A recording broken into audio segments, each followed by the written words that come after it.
What is up, guys? I saw the new card. I can put that back. Cool, cool. Happy Sunday, I guess? I don't know.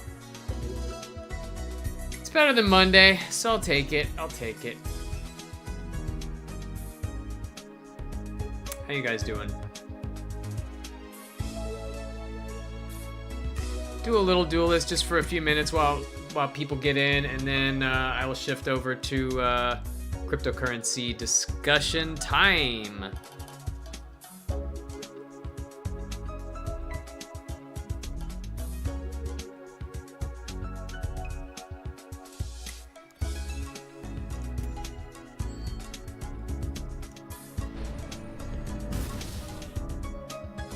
What's up, Hemp?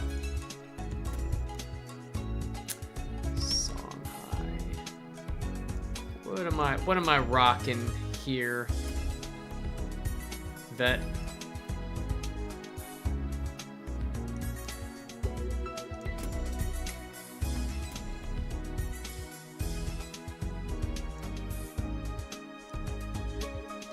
Learn, medicate, educate, and BM.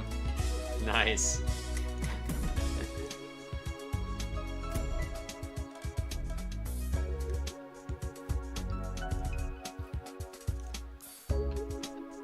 There will be no BM in the cryptocurrency discussion. Hey, look at that. That's rank 1? Really? Damn, and he's wrecking it in the Gauntlet too, huh? Would this be Faye, perhaps?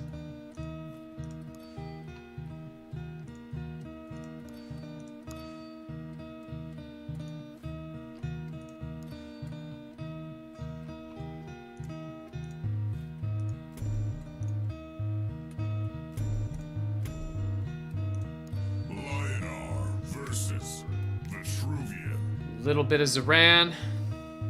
Zaran so far away. Thank you. I will be here all week. It's alright. This into 1 drop, I guess. Into 5. 4 into 5.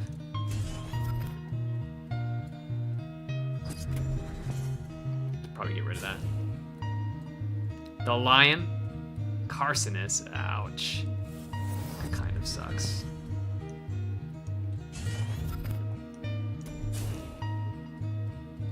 Don't fog me, bro.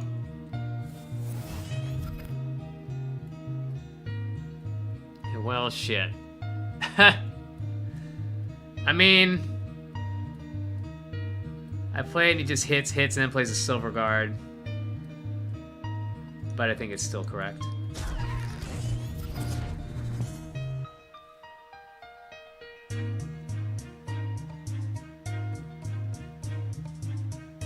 I saw the 1-1 and I'm like, no! At least it wasn't Fog. At least it was not Fog. Aw, True Strike? I mean, I'll take True Strike. True Strike on a 4-2, it's totally fine. Wow, he has a 2-drop also. So he had 2-drop, True Strike, 2-drop in his hand.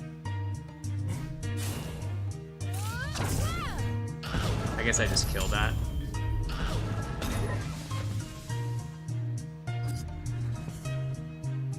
Probably. Just 2 and 2. I'm gonna put this here though.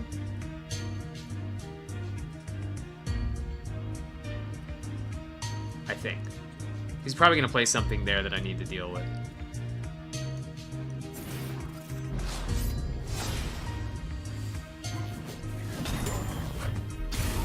I don't need both of these.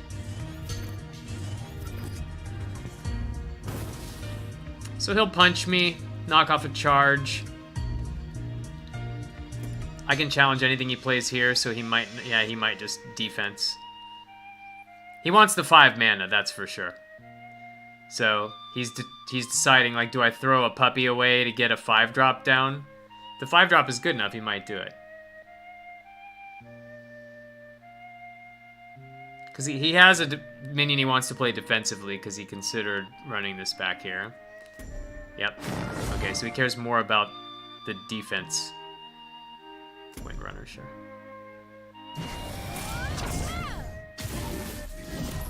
I guess I smack him again, huh? 4-3.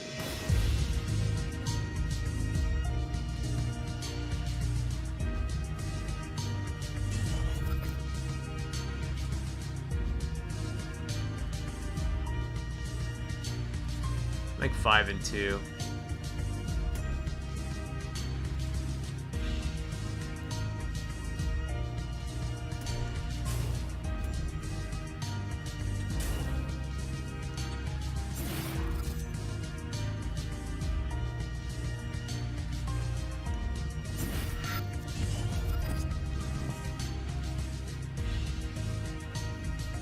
So he's just gonna hang out back here and generate a bunch of big dudes. Hopefully he does not have a Dancing Blades here. The Dancing Blades here would suck. Oh god, he does. That's fine. He doesn't get to buff any of that. This is 1-1, right? Yeah.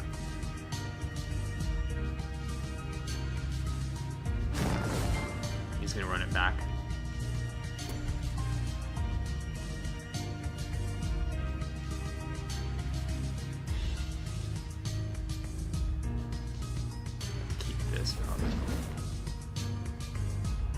Maybe I kill the puppy.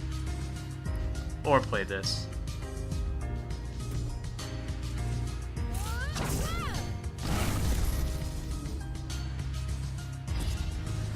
Four, 5, 6, 7, 8, 9, 10, 11, 12, 13 I have. I think I like it. Let's play this.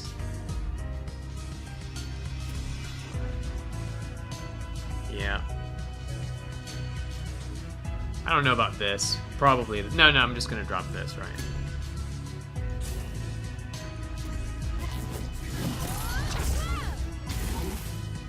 I think I hit there. It's one less damage on his face. No, what am I talking about?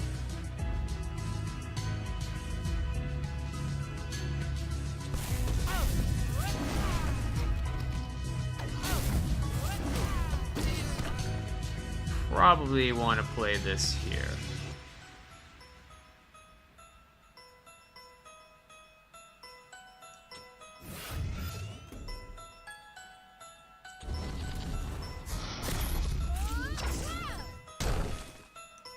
I imagine he's going to run this way, so I want this here. So he can 3/6 this with Divine Bond, Divine Bond. Yeah, I figured he's going this way. 4, 5, 6, 7, 8, 9. If I can't hit with this. Serpenti. Okay, that's a game. GG! How's it going, Moosin? What's up, Fang? Hi, Silver 7 viewers. People kind of slow roll in. Wait, I have onboard lethal here.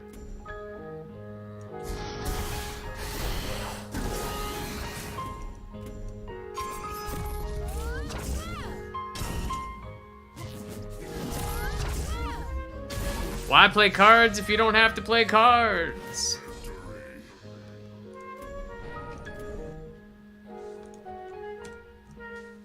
So I'll start the crypto stream in about 15 minutes. Although if you guys have any questions about crypto, feel free to ask.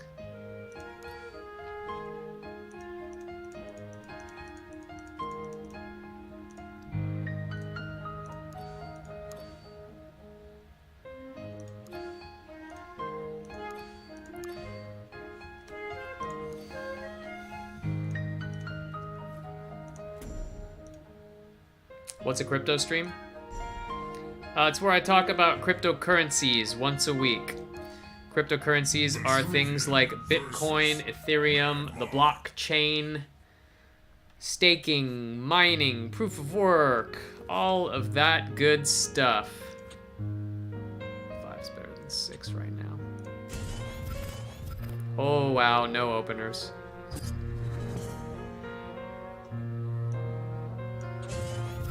Yep. Did I draft 2 drops in this deck? I mean, maybe I didn't. I thought I had 7 of them in this deck, which is a 90% chance for that not to happen. Oh god, not Veil. No! Not Veil! Shit. I'm gonna need this to get to it. Or this, I suppose.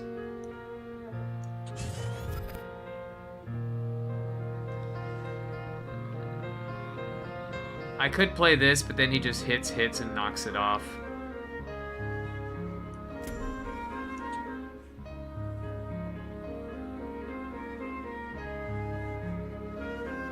I'm gonna end up taking 7 from this, though. And what am I gonna do about this? I'm gonna have to play this. So I should probably just kill it. I could also do this. I guess this is better. At least it puts a minion on the board.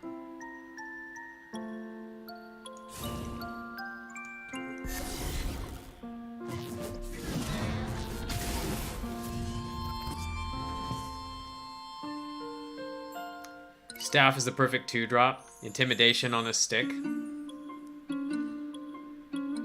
Not when he throws a range down. This is Vitruvian's Nightmare, this minion.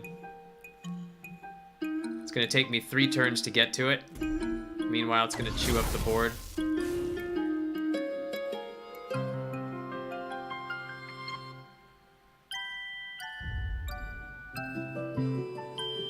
Koi, I don't really care about. I mean, I guess I do, but I'm probably gonna play this. I guess I'll play this and kill that. Which kind of sucks. Because if I play this, he just shoots, kills it next turn. And I do need to get over here. Like, I want to get over here now. Maybe I do. Maybe I put it right there. And just kill this and let this live. Actually, I can clear it with this. Okay, never mind. So how about that? Go over here. Descent.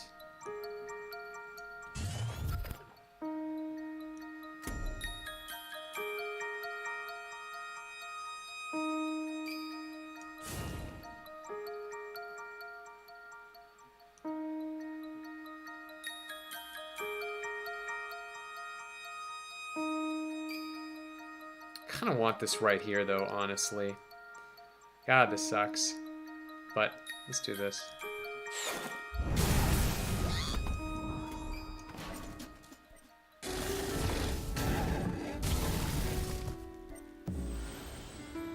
Disable it for 1 turn. I'm probably gonna have to spend 4 mana to remove this thing.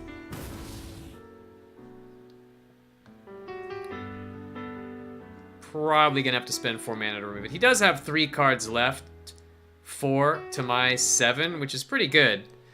So, like, I'm holding my own against this thing. But I'm probably gonna have to make a pretty crappy tempo play to kill it. He's got Maw. That's fine. That's fine. I'll kill this thing. Hopefully he only does this and does not also have a 3-drop. Like here. Or a 2-drop. Good. Actually, it would have been fine because I would have done this and killed it. So, I guess we're going to play this.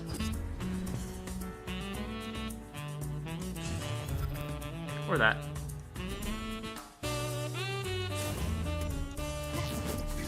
I guess this is better because it doesn't die to... Yeah, let's just do this.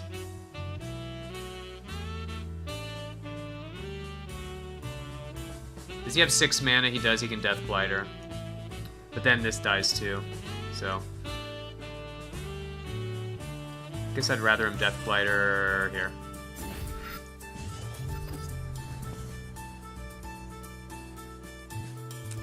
Gotta dodge a Death Blighter.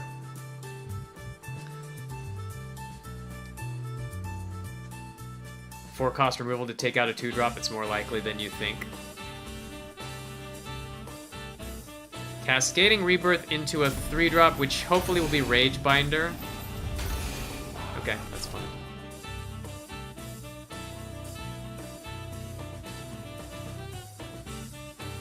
Kinetic EQ also does not kill it. Unless he also has a ping.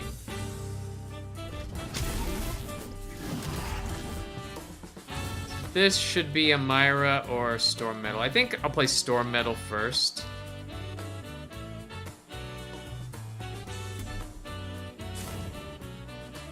Do I have any buffs in this deck? Let's get rid of this.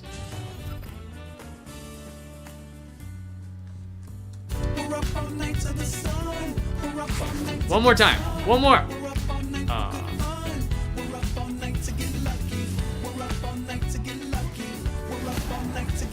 So I want him to use his big removal on this, like Thumping Wave or whatever. And I'll bait out his removal here, like Repulsor Beast or whatever it is, and then I should be able to land this.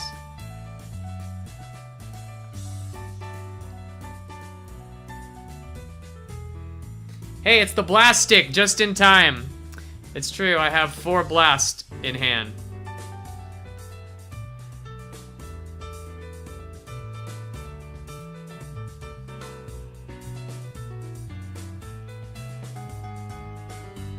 This is actually a pretty good draw. This totally might come in handy.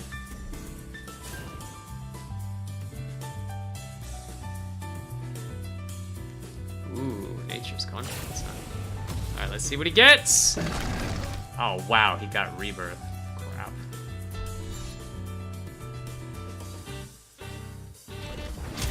I guess I play this to make these guys just die, right?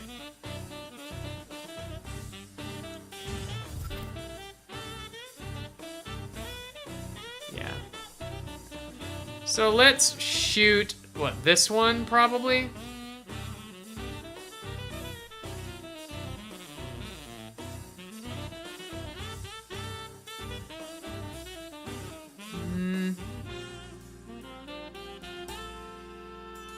I can't play this. I could do this, but it doesn't actually help me.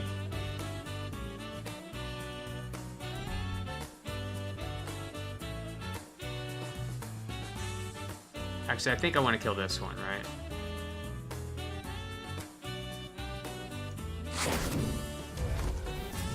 Oh god, that's awful. So I play it up here?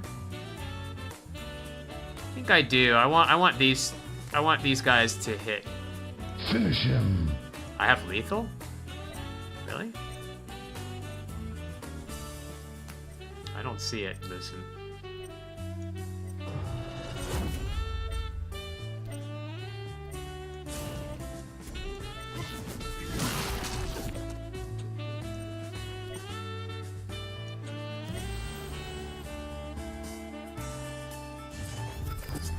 I do not see the lethal.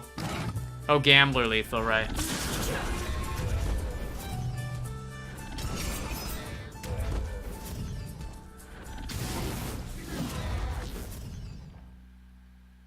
Okay, these all have to go. Oh, he took 2 damage for me. That was nice. He only has 2 cards. He must be digging for an answer. Hey, that's 10. So now I have lethal with Gambler. I should be all right here. Claws, okay.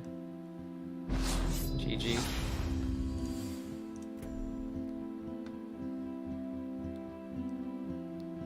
Thumping Wave the egg. Wow, he had a thumping... Wait, why didn't he use Thumping Wave on my guy? That makes no sense. Why didn't he Thumping Wave the Myra? It would have saved him. Gambler Letha is not a joke.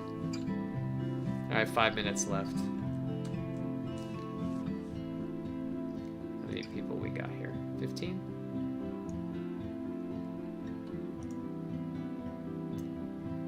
If Magmar had greater fortitude, the ranged Incineroar would have done nothing, though. Yes, that is true. Well, it would have got me over there, and then I could use my Entropic on it.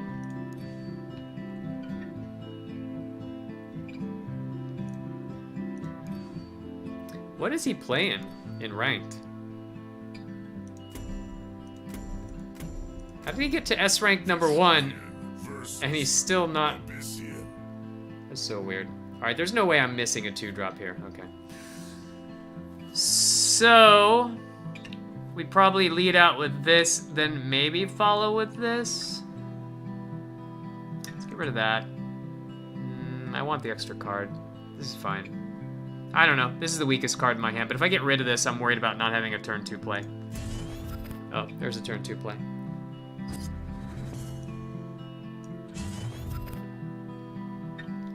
Still, I wonder if the play is aggressive, though.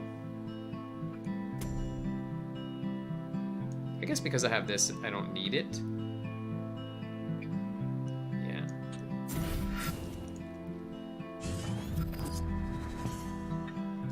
Since I have these cards, I can play it back here, and if he just kills it, I'm fine. I don't have to worry about the 4, get the 4-drop. So hopefully he does not have 2-drop into 2. Sentinel. So I guess I throw the spell on this, right? Because even if he gets a 4/4, it should be fine.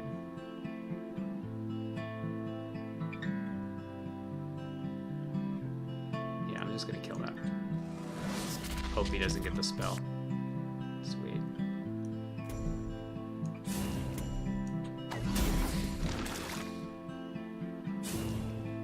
Let's get rid of Mantel. So now he's probably going to DT this. And I should have moved this up 1. 4, 9. 3, 4, 5, 6, 7. I don't have an answer to that. I guess I just shoot it, attack it, play the 4.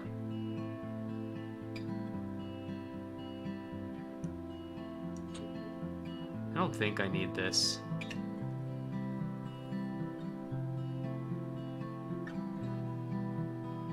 It's gonna move here.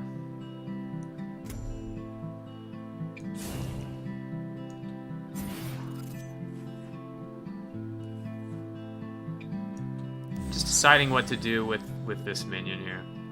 Like, do I want to put it back here? Maybe here. Gives me the most flexibility. And 5 mana next turn.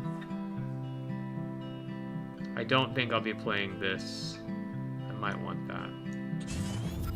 That's great. That's great. I wouldn't have used this even if I had replaced into it, because I wanted to develop there. 5 mana, 2/4. Seems good.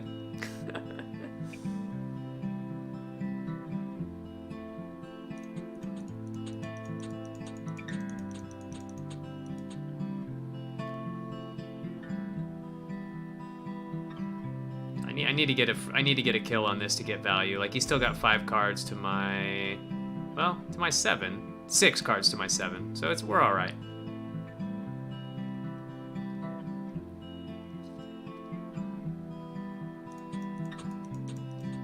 If he has a DT, he's gonna play it now. Although he should have played it last turn, so I don't think he has it. No, he did. Lure. Crack that whip!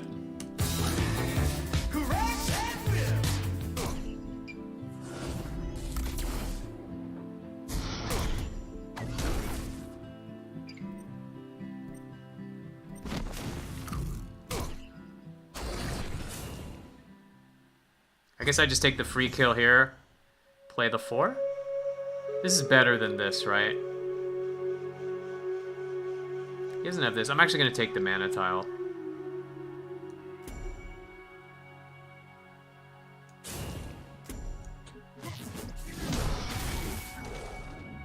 Well, I don't know, man. Maybe I play this here. He can Dancing Blades. So... yeah, let's take the mana top from him.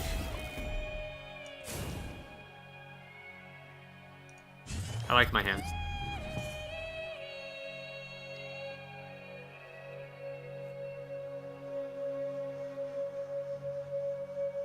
I imagine he's going to run back into the corner and play things on the back row. But he has this to deal with now, so he can't just, like, ignore my board. He's got to at least acknowledge this minion here, yeah. I figured he would do that. Beast Sage into what? Lure. Wow, he killed it. It's fine. Double Lure. So he's down to 3 cards. I do have an answer for this. Not this turn, though.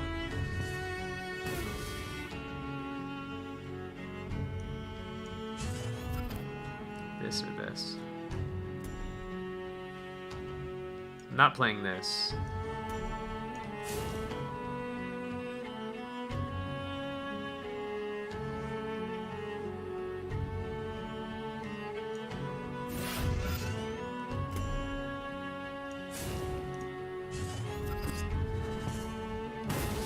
See if I can bait out any more removal he's got. He's used 2 lures so far. Gotta dodge like a pony. Actually, a pony, it's not that bad. Reaper, sure.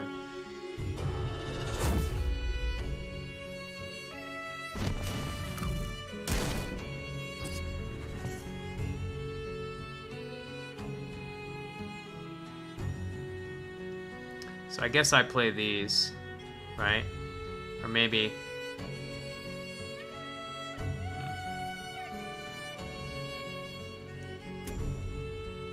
I want to hit him in the face here. May not be able to do that, though. I think I can play this and this.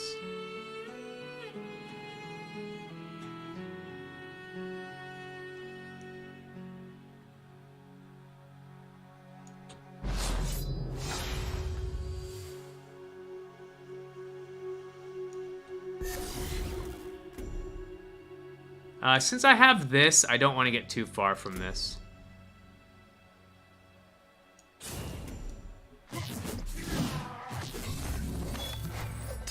Sweet.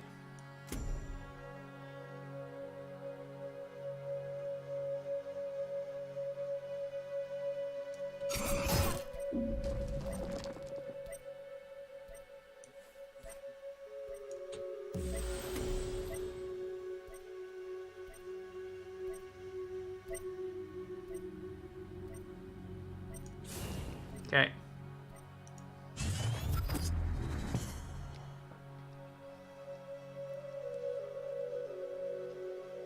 So he can clear this with a ping.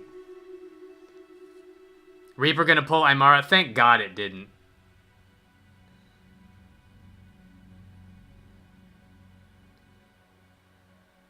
Tiger. Shadow Reflect? Ritual B. Okay. That's 2 for 1. I'll take it.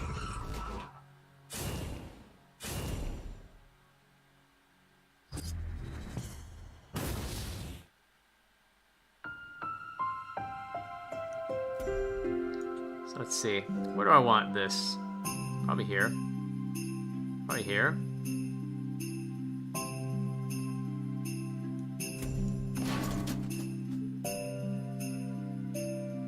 Maybe here.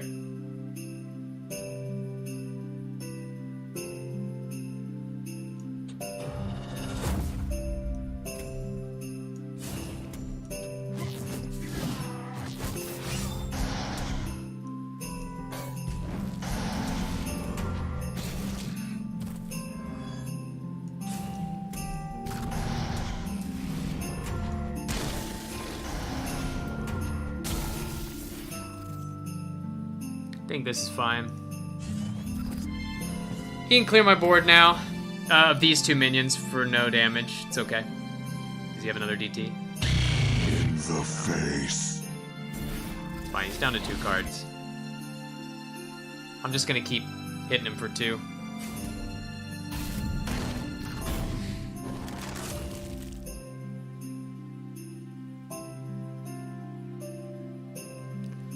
Question is, how bad is this minion?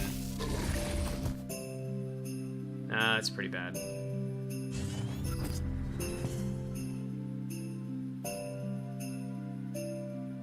That's awesome.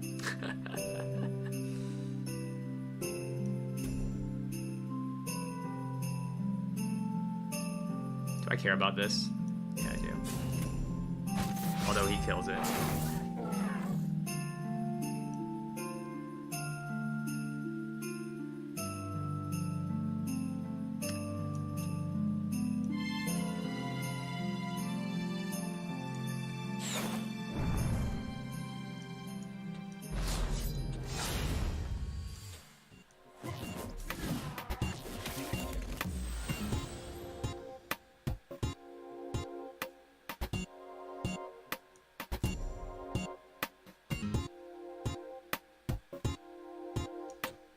I think I'd leave this here.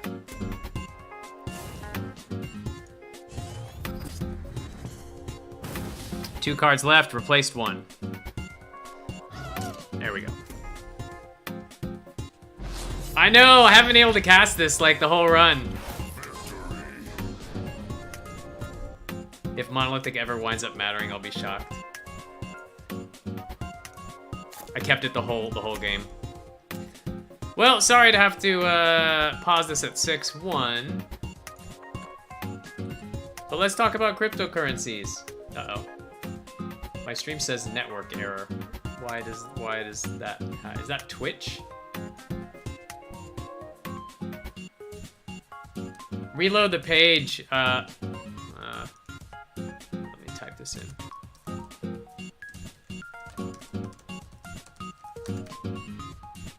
There.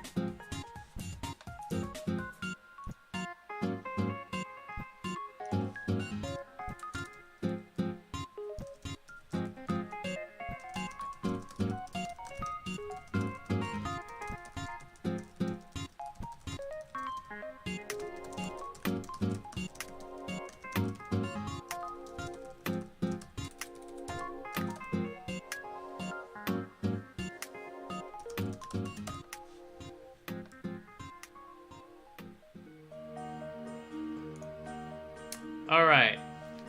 When did you get into crypto? So I've been following the space for about 4 years, 3 years, 3 years, sorry. And I'll tell you the story of how I got in. So when Bitcoin was around like $20 or $50, $20 I think, I'm kind of technical, so I'm interested in it, I'm reading about it, and I'm like, oh, that's kind of neat. And then when it went to $100, wait, well, let's see, was it 100 or 300 when I first saw this? It wasn't actually until it went to 300. So when it went to $300, I was like, oh man, I totally missed the boat on this whole Bitcoin thing. That sucks, because it sure is cool, and would have been awesome to have bought that earlier. Damn. Well, still an interesting space, but I missed the boat on Bitcoin. And then when it went to $1,000, I was like, oh man, I sure wish I had bought it at 300. Who would have known that it was gonna go up again, right? Like, I guess I missed the boat. So, well, that happened. So, really interesting though, more stuff coming into the space, but too late because I missed the boat. And then when it went to 3,000, I'm like, oh man, I just don't know. And when it finally went to 6, I'm just like, all right, that's it. I'm not missing the boat again. So, and that was last summer, end of last summer or so. So I finally got into crypto last summer, in mainly Bitcoin and Ethereum, which I really like Ethereum. Ethereum is like, whereas Bitcoin is digital gold, and they're trying to become a payment instrument that people will use all over the world to pay bills and buy things and sell things, a currency. Ethereum is not trying to be that. They are an evolution of Bitcoin that is more like a platform or an operating system where you can put smart contracts on the blockchain, and people, instead of sending money all over the world and having the universe validate it, you make a smart contract, which is, you know, an agreement to do this thing, you know, you'll get this thing, and that goes on a chain and everybody can validate it, which is what they're using for almost all the ICOs these days, which are called initial coin offerings. Let me turn down the music a little bit. So ICO, so Ethereum is being used actually quite a bit today. Because if you, like, let's say that you want to, you're coming out with a new blockchain technology and you want to let people invest, right? And you want to say, hey, if you invest, we'll give you a bunch of our tokens. How can you trust somebody to do that, right? Well, there's a smart contract on the Ethereum network that just says, hey, if I get this many tokens, I will give out this many of this other token. So almost all the ICOs use Ethereum. It's pretty good. And you can make apps on it, and there's a lot of interesting facets to Ethereum, and it's not trying to be a payment instrument the way that Bitcoin is, so they're totally different. Poltfire says, I recently heard that Ethereum infrastructure is incredibly slow and has serious problems scaling to more bigger projects. How true is that? So there is some truth to that, and where that came from was, so let's back up. So when hardly anybody was using Bitcoin, transfers were instant and super cheap. And this is back in like 2014, 2015. When I wanted to send you some Bitcoin, I would just, you know, get your wallet address, kind of like a wire transfer at the bank. I'd get your wallet address, I'd say send you, you know, 0.2 Bitcoin. It would send, and then boom, you'd have it like within like 30 seconds or a couple of minutes or whatever. It was awesome, right? Then as more and more people started using Bitcoin, it became apparent that the transaction fees started going up and the time started going up, and it got really slow. And at the end of 2017, so like in November, December timeframe, there were so many people pouring into Bitcoin and cryptocurrencies that the Bitcoin network couldn't handle it, and it got behind. And it was taking like half an hour to an hour to get your coins transferred, and the transaction fees were going up a lot too, and it was not looking very good. And that's Bitcoin, right? At the same time, Ethereum transfer speeds were ahead of Bitcoin's by about 5x, and same with the transaction fees. But there was a video game that a developer made, and they put it on top of the main Ethereum network. There's nothing to stop you from doing that. And so they made a game called CryptoKitties, which you may have heard of. And it's basically like your standard Pokemon game, kind of game, where you have these kitties, and you can breed two of them together and make more rare kitties, and you can cultivate them. And then you basically put them on an in-game auction house for Ether, which is the currency that Ethereum uses. So it's basically like a real money auction house using Ethereum, the cryptocurrency. And you can buy cats. You're basically just buying and selling cats and breeding cats and making more rare cats with unique features. And that's all the game is. It was a very simple game, but it got really popular. And it got so popular that it had a lot of people using it. Like, way more than were buying and selling. Like, even the breeding happened on the Ethereum network, right? And it bogged down the network just because they coded it kind of sloppily, and the Ethereum network was not prepared to handle such a large influx of tiny transactions like that. So it slowed down the network a little bit, and you know, this was at a time when Bitcoin was like really slow, so everybody was already dumping into Ethereum because it was faster, and now CryptoKitties come out and Ethereum started to bog down more. And TLDR, it slowed the networks down. Like, the massive influx to both Bitcoin and Ethereum slowed the networks down. It's for different reasons. Bitcoin was just people using it, and Ethereum was because somebody put an app on the main Ethereum blockchain, which you don't have to do. You can make your own copy of the Ethereum chain and make a game on it, but these guys are like, let's just try it on the main chain and see what happens, right? And why not? So we learned that that is not a good thing to do. At the same time, the Ethereum team is just like, all right, well, it is our #1 priority to scale the network so we can have that kind of scenario in the future and it won't be a problem. So they're working on that now. You may have heard of something called sharding, which is spelled S-H-A-R-D-I-N-G, not T, sharding, with a D, like shard. Like when you play a massively multiplayer game and you go on a different shard, right? Sharding. But you can't, I mean, you almost can't unhear it once you hear it, so I apologize. So, they're working on that, and it's going to allow off-chain scaling, off-chain transactions, which will free up the main Ethereum network for the important stuff, basically. So if there's another CryptoKitties in the future or whatever, it can work on off-chain. Or the developer could just be smart enough to be like, if I want this game to succeed, I'm gonna put it off-chain, right? Like, I'm gonna copy the Ethereum blockchain and use another copy of it and run my game. They didn't do that, so we should not see that again. But even if you did and you had, like, I don't know, people just throwing everything on the Ethereum blockchain in the next six months, it will be fine.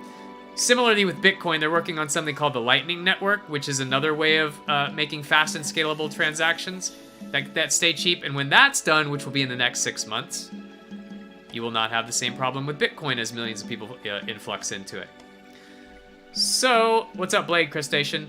TLDR, Pultifar. Yes, you have heard that the Ethereum infrastructure has scaling problems, as was seen in December 2017. But since then, it has not been taxed, and they're already working on the solution for it. In 6 months, it will not be a problem. Same with Bitcoin. Same with Bitcoin, for different reasons, right? So TLDR, not a problem down the road. Both networks are going to be able to handle that. Cats will destroy everything you love. Moral of the story. It's true. Just like, there's a... Have you guys heard of the Flat Earth conspiracy, right? Like, there's an actual, like, cult of people who believe the Earth is flat, like, despite pictures from space and everything. They're just like, I don't believe that. I know the Earth is flat. Don't ask why I gave them a southern accent. I'm not saying they're necessarily from the South. But, the segue into cats is that if the Earth really were flat, cats would have already knocked everything important off of it, and there you go. That is another theory, and there's a funny picture of a flat Earth with a cat knocking like a cup off of it. It's pretty good. Let me see if I can find that. Flat Earth, cat, knock. Images. Bam! First search. Oh, come on, man. Give me the big picture. Are you kidding me? Well, you guys can see it.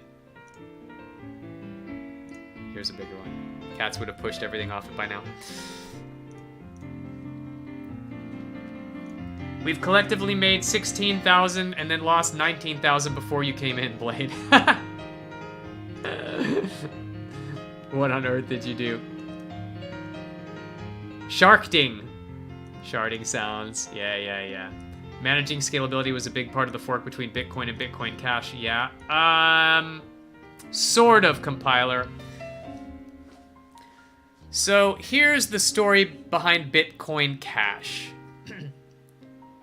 So because all of these cryptocurrencies are open source, it means that their code, their source code is free. Like, it's out there, it's in a GitHub, and anybody can go look at it. There's nothing to hide. That's why everybody trusts cryptocurrencies, because no one's fearing, like, what if there's a back door that, like, steals all your money and puts it into somebody's account? If there is, anybody could see it because the code is public, right? So there isn't, right? But the team at Bitcoin Cash and the team at Bitcoin, they were both part of the same team originally, right? And they had two different opinions of how to evolve the product. And because Bitcoin doesn't have a management team, well, now it kind of does, but like the original founder like went anonymous and left, so it's kind of went rogue, right? And the teams had to take over it, and they had some infighting about the future of Bitcoin. One team wanted to increase the block size, which has its pros and cons, and the other team did not want to do that and wanted to leave it the way it was and solve the scaling problem in a different way.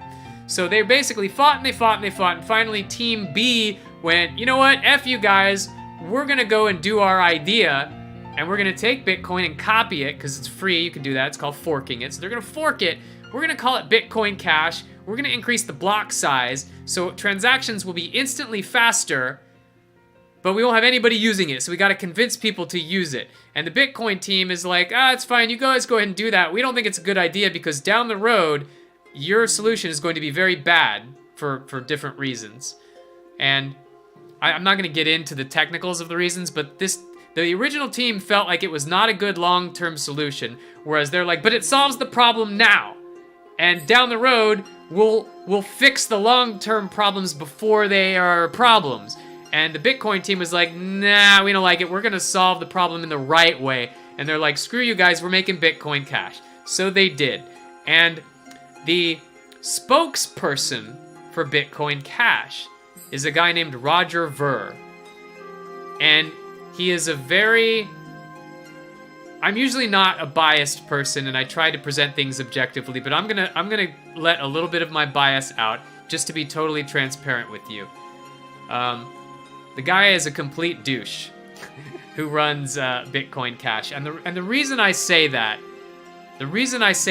is it's backed by data. It's not just an emotional reaction. He's an ex-con who is very manipulative when he says things. The first time I saw him in an interview, I'm like, oh, wow, this guy really knows his stuff. And then when I saw through to the agenda that he actually had, which is to get everybody to migrate away from Bitcoin into Bitcoin Cash, and he uses these religious arguments to do it, and he tries to frame the market going down as, people are realizing that Bitcoin has slow transactions. You should come over here where the water's warmer. Like, he tries to manipulate the community, and it's really bad. He is a bad person, right? And because of that, I am sour on Bitcoin Cash. But if I was to take him out of it completely and just say, is the technology decent? Sure. Yes, it is. And which one's better in the long term, just purely based on technicals? I don't know. I understand the arguments for both, and they both have good pros and cons for their long term, and I understand the reasons why they don't agree.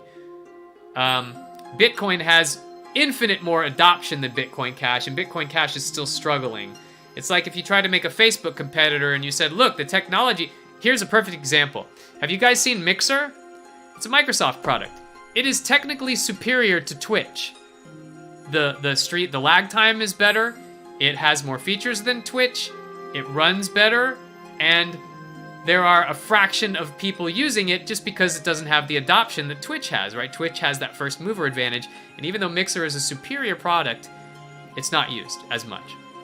Will it get there eventually? I don't know. The same is not necessarily true of Bitcoin Cash. In the moment, it is a superior product, but Bitcoin, like in December it was.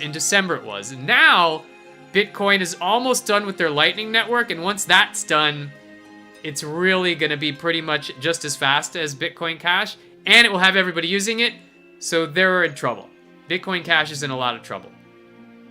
And that wasn't really a TLDR, but that was a long-winded explanation of what happened between Bitcoin and Bitcoin Cash. The guy who is the spokesperson for Bitcoin Cash is a bad person, but that does not affect the technology. You have to separate the douche factor and the technology factor. It is an interesting piece of technology, Bitcoin Cash, but it's not going to have much of a use case once Bitcoin finishes their Lightning Network, and already Bitcoin is running fast because there's not as many people in cryptocurrencies as there was in December, so it's not even a problem right now.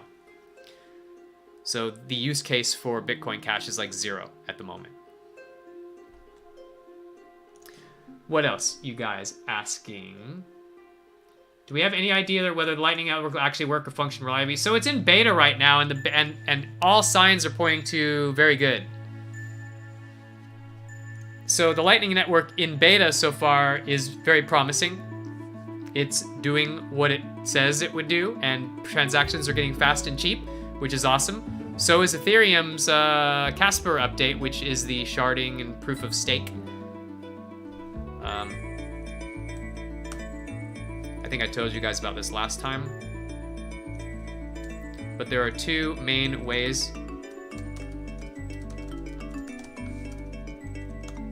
There are two main ways to mine coins, to get more cryptocurrencies whereas there were none, yesterday there are more cryptocurrency today of a certain type. One of them is called proof of work. One is called proof of stake. Not stake, stake. And this is what Bitcoin uses. And Ethereum at the moment.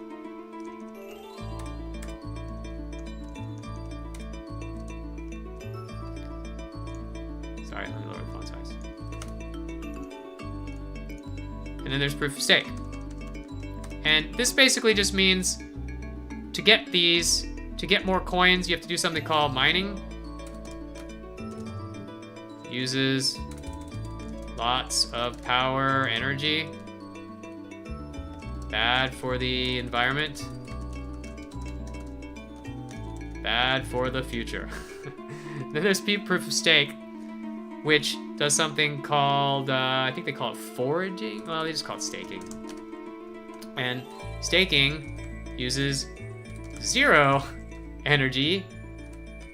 You can use your phone. Good for the environment. Good for the future. So basically, a lot of coins are switching over to this method, and basically all this means is you buy some coins and you put them into like a special account, like you put them in a special wallet. It's kind of like when you have money in your bank account and it's gaining interest. Well, while you have the coins in a staking wallet, they are gaining interest at a special staking rate, and the only difference is you can take them out whenever you want, and then you stop staking, right? So it's not like a CD, like a bank certificate of deposit, where you have to lock it up for like 5 years to get a good rate. Proof of stake, you just get staking interest while it's in that wallet, and you take it out whenever you're done, whenever you don't want to stake anymore and you want to sell the coins. So that is these are kind of how you mine and get more coins.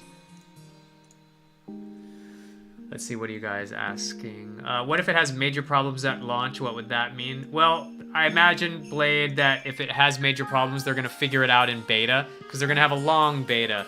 Like, you can't... If any cryptocurrency goes into release and has a problem, it's going to get wrecked temporarily. But it depends the nature of the problem. Like, this has already happened to some smaller cryptocurrencies. Like, they had a wallet error and there was a problem. As long as people don't lose actual money, it's not a problem. If people lose money because of it, it's gonna get wrecked, and it's gonna take a long time to recover. If it's just like, hey, there's a wallet bug and we can't send because you guys screwed up your release, then the price is gonna drop, and then as soon as they say, we fixed it, it's gonna go back. So it's not that big of a deal. The cryptocurrency community is pretty forgiving unless they're losing money. So if that happens, you're gonna have a bad time.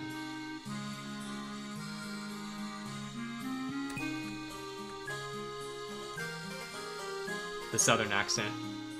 One of my old coworkers believed that I could just not understand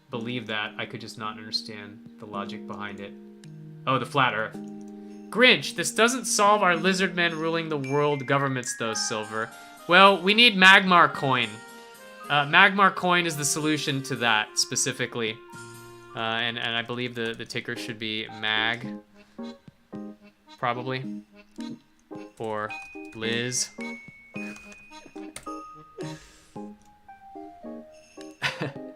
If the Earth is round, explain this. Meme is great.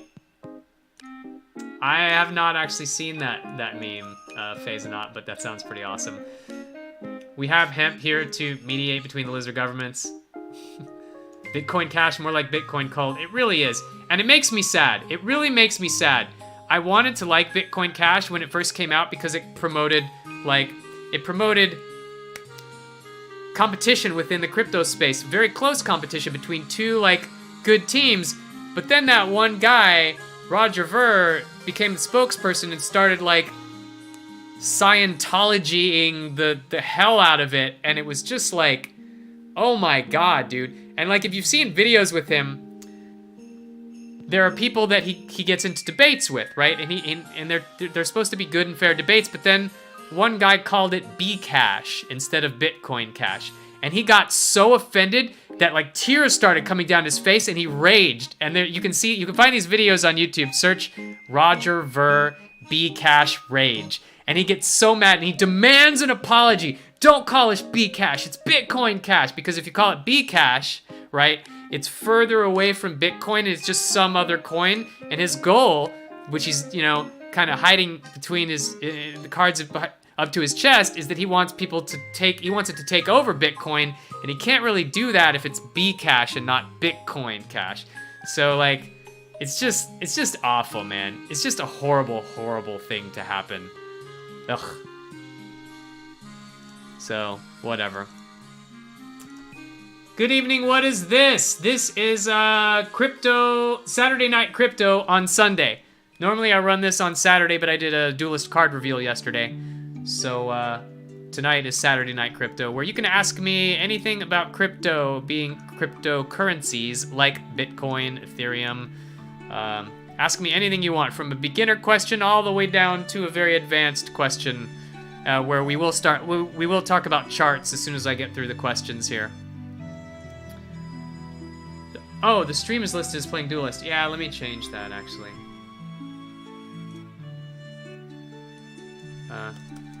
Crypto. There's a Crypto Kitties category.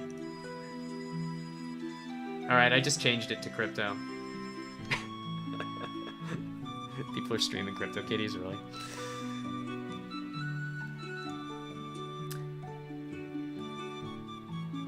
Can we get crypto coins even if we have no money? Yes, you can! Imptusk, I'm glad you asked, because you did not expect that as an answer, but you can. So there is another way. These are the main two ways to get cryptocurrencies. You either proof of work, which is you mine it. So yes, you just go get a graphics card and you mine. You go read a website or a YouTube video on how to mine your favorite coin or a new coin, and you start mining it and you start accumulating the cryptocurrencies that way. And you need zero money to do that, and a lot of people do that. You can do proof of stake, which requires you to have some coins, so you either have to mine them, get them given to you, or buy them to do proof of stake coins. And then there are things called airdrops.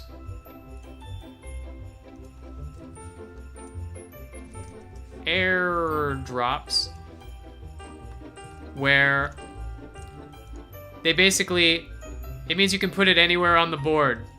Yeah, you like what I did there? No. It means that they drop the coins into your wallet for doing something, whether that be signing up for a newsletter, being active in their community, taking a survey. Like, there's a bunch of things you can do to get an airdrop. Now, they're not going to be like thousands of dollars, but they'll be like a little bit, and that can grow as the price of the coin goes up. And you can use that to stake and trade and do all kinds of stuff. So you can get into cryptocurrencies with zero money, but it's going to be very slow, right? Like, don't expect to make $1 million that way. But yes, you can. What are the minimum tools to mining crypto coins? So you're going to have to go look this up. But you can go to like whattomine.com is an example of one of the starter sites. And it's like, hey, what's my GPU? And then like, what coin can I mine? What coin should I mine with it, right? Like, there are many sites you can say like, what video card you have and what the best coins to mine are, or this is just one of them. This is one of the first ones. There are probably better ones than this. And I don't mine personally, so I'm not an expert, but I do understand the concept, and I can tell you like kind of how it works and how mining pools work, but I don't have a lot of experience with mining. I do with staking and masternodes, but not mining. So this is the kind of the one area of crypto I haven't really dove deep into yet. But I know Hisuku is going to be in this pretty soon, and he bought like a mining rig. And it will be interesting to see how that goes. Like, mining, there's a balance between the amount of power that a miner uses, because it's going to suck power down from your electricity bill. So you're going to pay a monthly electricity cost, but you're going to get coins. And does the amount of coins you get beat the electricity that you're paying? And if so, then it's profitable. And if not, then you're basically just wasting your time. And it totally depends on the price of the coin, the amount you get, and does it go up or down, and all of that good stuff. It's just one giant math problem basically to figure out mining. Proof of stake. Yes. STEAK. Isn't that kind of like a pyramid scheme? Put your money here and it makes more money? No, because it doesn't make other people more money, right? It's not like, hey, I give you coins and then you sell your coins, it makes you money, it makes me money. So there's no top to the pyramid. So no, it's not. So who's using proof of stake right now? There's a lot of coins that use proof of stake. Some of them use both mining and proof of stake. So for example, there is a coin I like called any coin that's a masternode coin.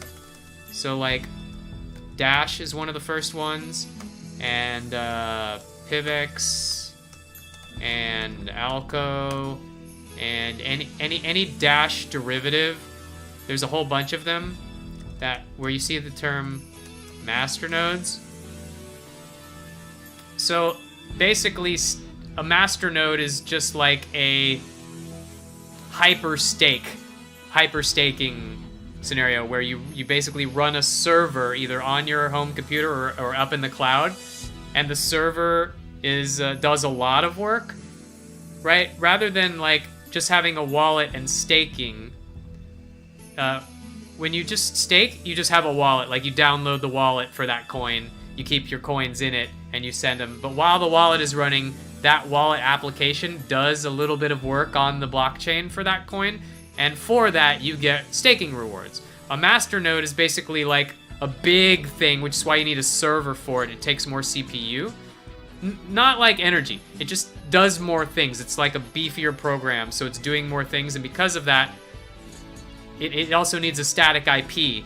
So you can't run it on your laptop unless you hook a static IP up to it, like a server.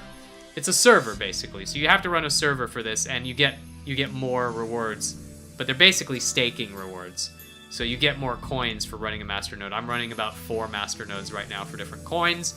And it's pretty cool because you get passive income for it. So just think about this. Like, I'm sitting there generating coins. I run them in the cloud, so I don't like have a server farm here. I just like buy space on a cloud service, like, you know, any VPS service, and you just install the thing on it, you run it. You have to be kind of technical for this, but a lot of them have guides. And then you just get the coins, it sends them to your wallet as it's doing its masternode thing. And just think about it, because you're just getting this constant influx of coins, and if the market is going up, then your coins are getting worth more as you're getting more of them. So it's like if your interest on your money also exponentially grew. Like, it's pretty ridiculous in a market that's going up. Right now we're in a bear market, so we're going down.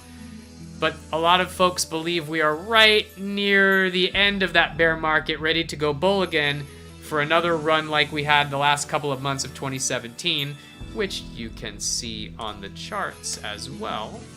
Let's go to some charts. Go to some charts. So this is the Bitcoin 4-hour chart, which takes us all the way back to, like, this looks pretty scary. Like, this is last year, this is last summer. I think I bought in somewhere in here, and then it went and had this like parabolic growth, and now it's like coming down.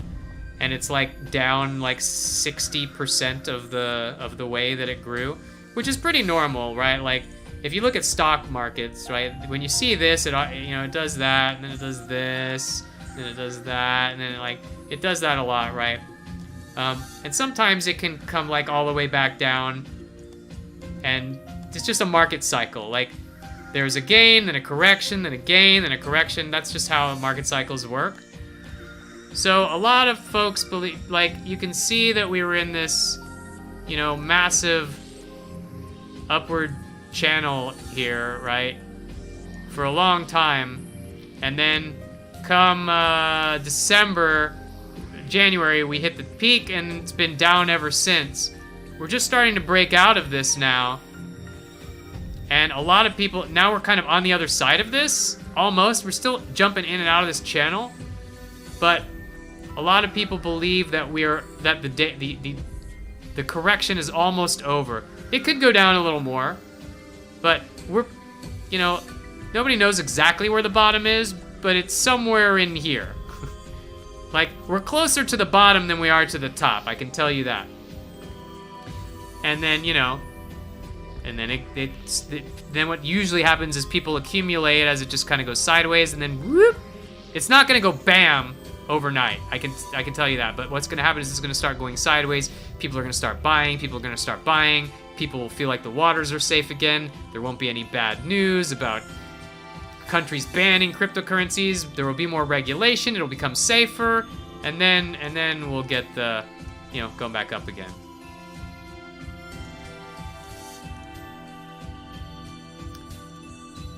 Everyone who invests after you makes it grow faster. Also, Silver, I have an alternate SFX command for Thunderhorn if you want it. Oh yeah, let me see what the Thunderhorn sound effect is.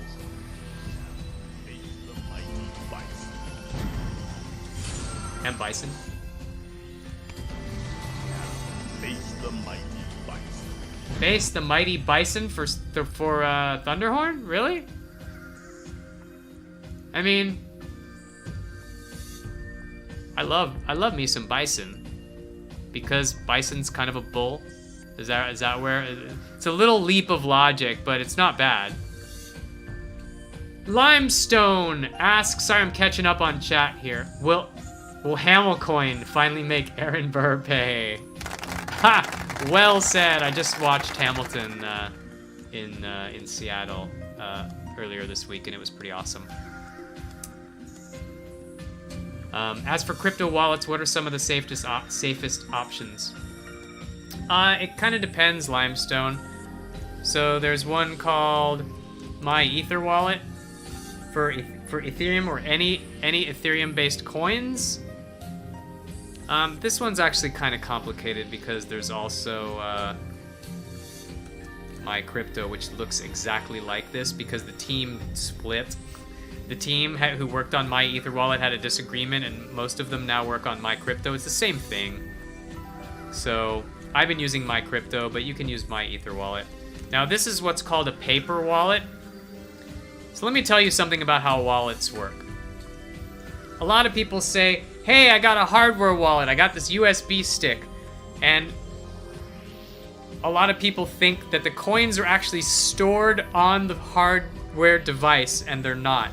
That's not how it works, right? If you guys know how the blockchain works, let me open up a little paint program here. So the blockchain is basically a global ledger. It's like a big receipt, and every time someone transfers a cryptocurrency from one person to another, like Bitcoin, one person to another person, you know, it's got like person 1 sends a Bitcoin to person 2, person 3 sends it to person 4, person 2 sends some, but back to person 5, right? And you have the amount in here, right? So basically it's like a giant ledger of transactions, right? And the whole point of the blockchain is that this ledger here, this ledger, everybody has a copy of this. Like, there are millions of copies of this ledger all over the world. Anyone who runs the Bitcoin software gets a copy of the whole ledger. And so you can't just be like, this never happened because, or try to change the amount. Like, no, he actually sent double, 2x, right? You can't do that because there are 1,000 other copies of this ledger that will be like, I don't think so, bro.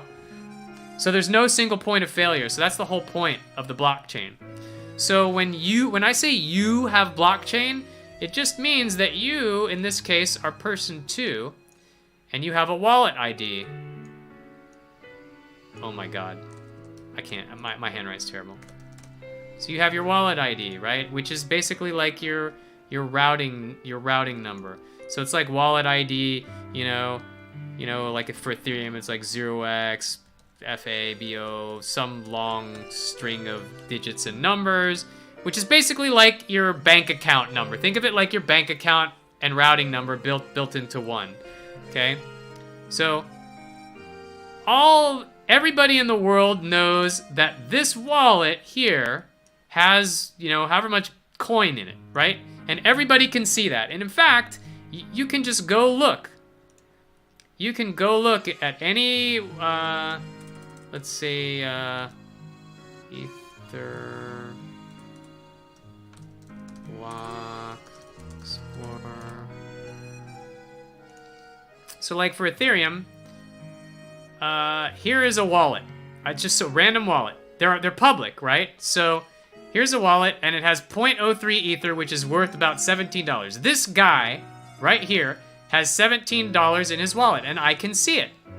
So I made this analogy last time. Imagine that these are safety deposit boxes, but they're clear, and they're out in the open, but they have a lock on them. Okay? So everybody can go out to the safety deposit box area and look at everybody's safety deposit boxes and see how much money is in them, but they can't open them without the key. The key is the important part, and the key is the part that you have, hopefully. If you lose the key, you're screwed, because nobody can get in it now, because they're cryptographically secure, so you can't hack into them. But they're public, so you can see this. And a wallet just means the key to your safety deposit box. That's what a wallet is. And a hardware wallet, like a Ledger Nano S or a Trezor, all that means is the private keys for your wallet are stored on the USB stick on the hardware device, and it never goes to your computer and shows on the screen where it can be screenshotted, cut and paste. Like, you never type it, you never click it, you never send it. It's on the device. So the key, so imagine your little USB stick is the key to your safety deposit box that's in the cloud, right? Like your Dropbox kind of thing. That's what a wallet, that's what a hardware wallet is. And a paper wallet, like my Ether wallet, when you create one of these, it actually gives you the key. Like, it gives you the key. It says, like, your key. Well, that's not good. It basically says, like, your private key is blah, blah, blah, blah, blah, blah, blah, blah, blah, blah, blah, blah. Please save this, right? And so what you have to do is you have to be like, oh, okay, let me, like, copy this, put it in a notepad, my private key, right? Or you could just like write it down on a piece of paper and not have it on your computer, because if anybody gets this, you're effed, right? It is very bad for this to be floating around on a computer somewhere.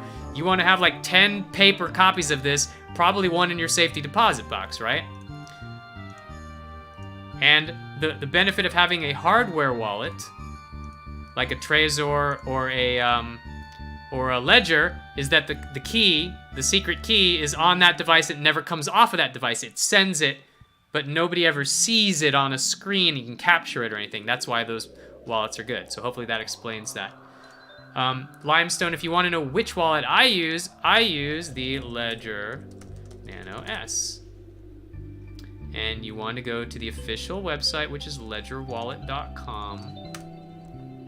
And you don't ever want to like search for it. You want to make sure it's secure, and you want to bookmark it. The same is good for exchanges. You always want to bookmark your exchanges, because a lot of phishing sites will try to like intercept the site with a fake address if you just typo it by one letter or something, and you won't realize it because the page will look exactly the same. But you always want to make sure you bookmark any site that you go to in crypto that uses actual money. You want to bookmark it. Just go in your bookmarks. So I use this one, the Ledger Nano S. It's just a little USB device where it stores your private keys for your wallets, and you can store a bunch of coins. You can store the private keys on it, and it will keep your transactions safe in the wallet addresses that it uses. What does mining mean? Mining is what I referred to earlier as proof of work. TLDR, mining means having your graphics card solve mathematical equations by brute force, by guessing at the answer, just running lots of powerful equations on the card, and when it thinks it knows the answer, it asks the network, hey, is this the right answer? And then it says no, and it says, how about this one? How about this one? How about this one? And the more answers you can throw at it, you will eventually get it right, and you will get awarded with a fraction of coin, that's what mining is. Basically, like, you're kind of going ching ching ching ching with a pickaxe, right? The pickaxe is your graphics card, and you're just kind of going, is it here? Is it here? Is it here? Oh, I found some, right? That's why they call it mining, because you're kind of looking for coins by using your graphics card. So that's kind of the TLDR of how it works. There's a lot of nuance to it, but I'm keeping it high level just so you can kind of understand the basics without having to get into detail. How does proof of stake work then? So proof of stake, the algorithm that awards the coins, right, in proof of work knows that it's looking for graphics cards to guess equations and prove that they solved them, whereas in proof of stake, it's just saying like, hey, everybody who has this many coins in their wallet who are connected to the network, I'm gonna round robin across all of those, and when it's time to give a reward, everybody gets some, rather than just one guy who guessed the right equation. Everybody gets some reward based on how much they're staking.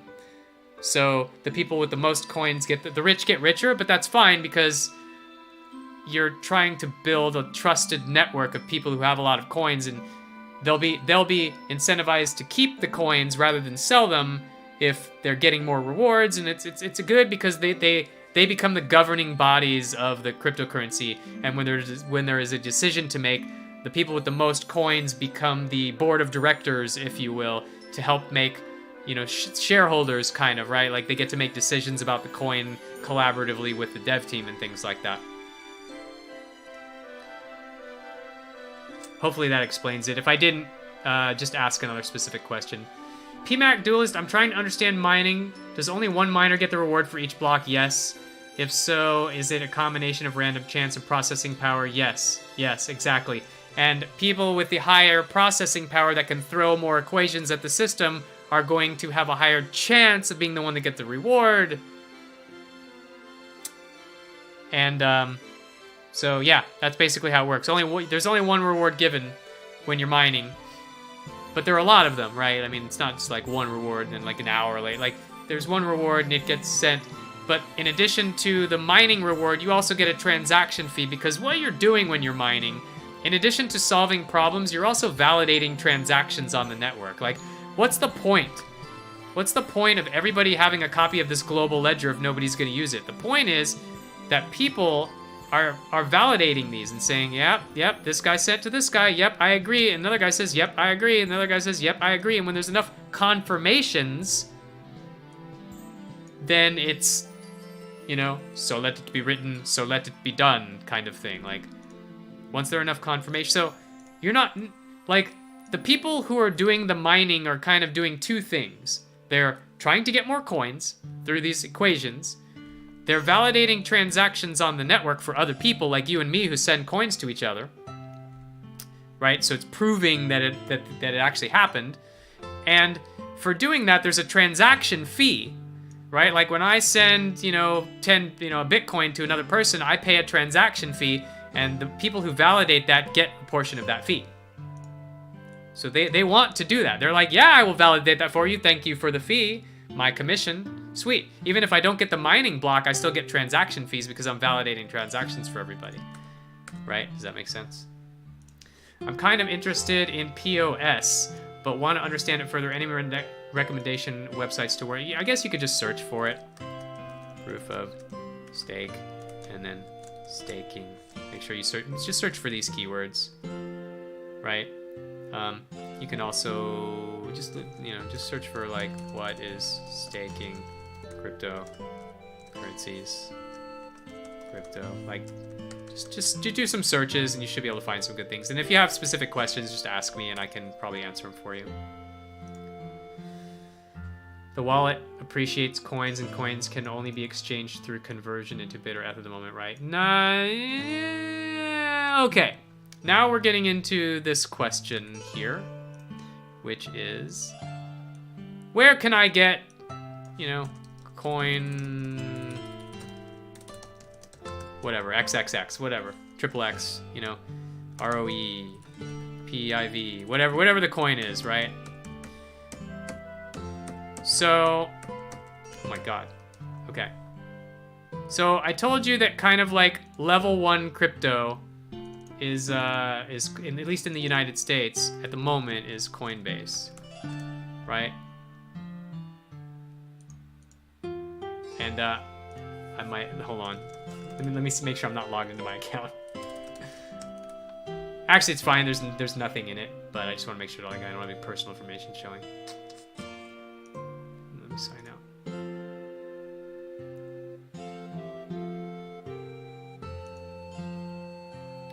Okay. So I think I told you guys that Coinbase is kind of like the level 1 entry level, beginner level cryptocurrency. Now in a year this is going to be changed, but for the next few months, 6 months or so, Coinbase is kind of your main place to go if you're in the United States.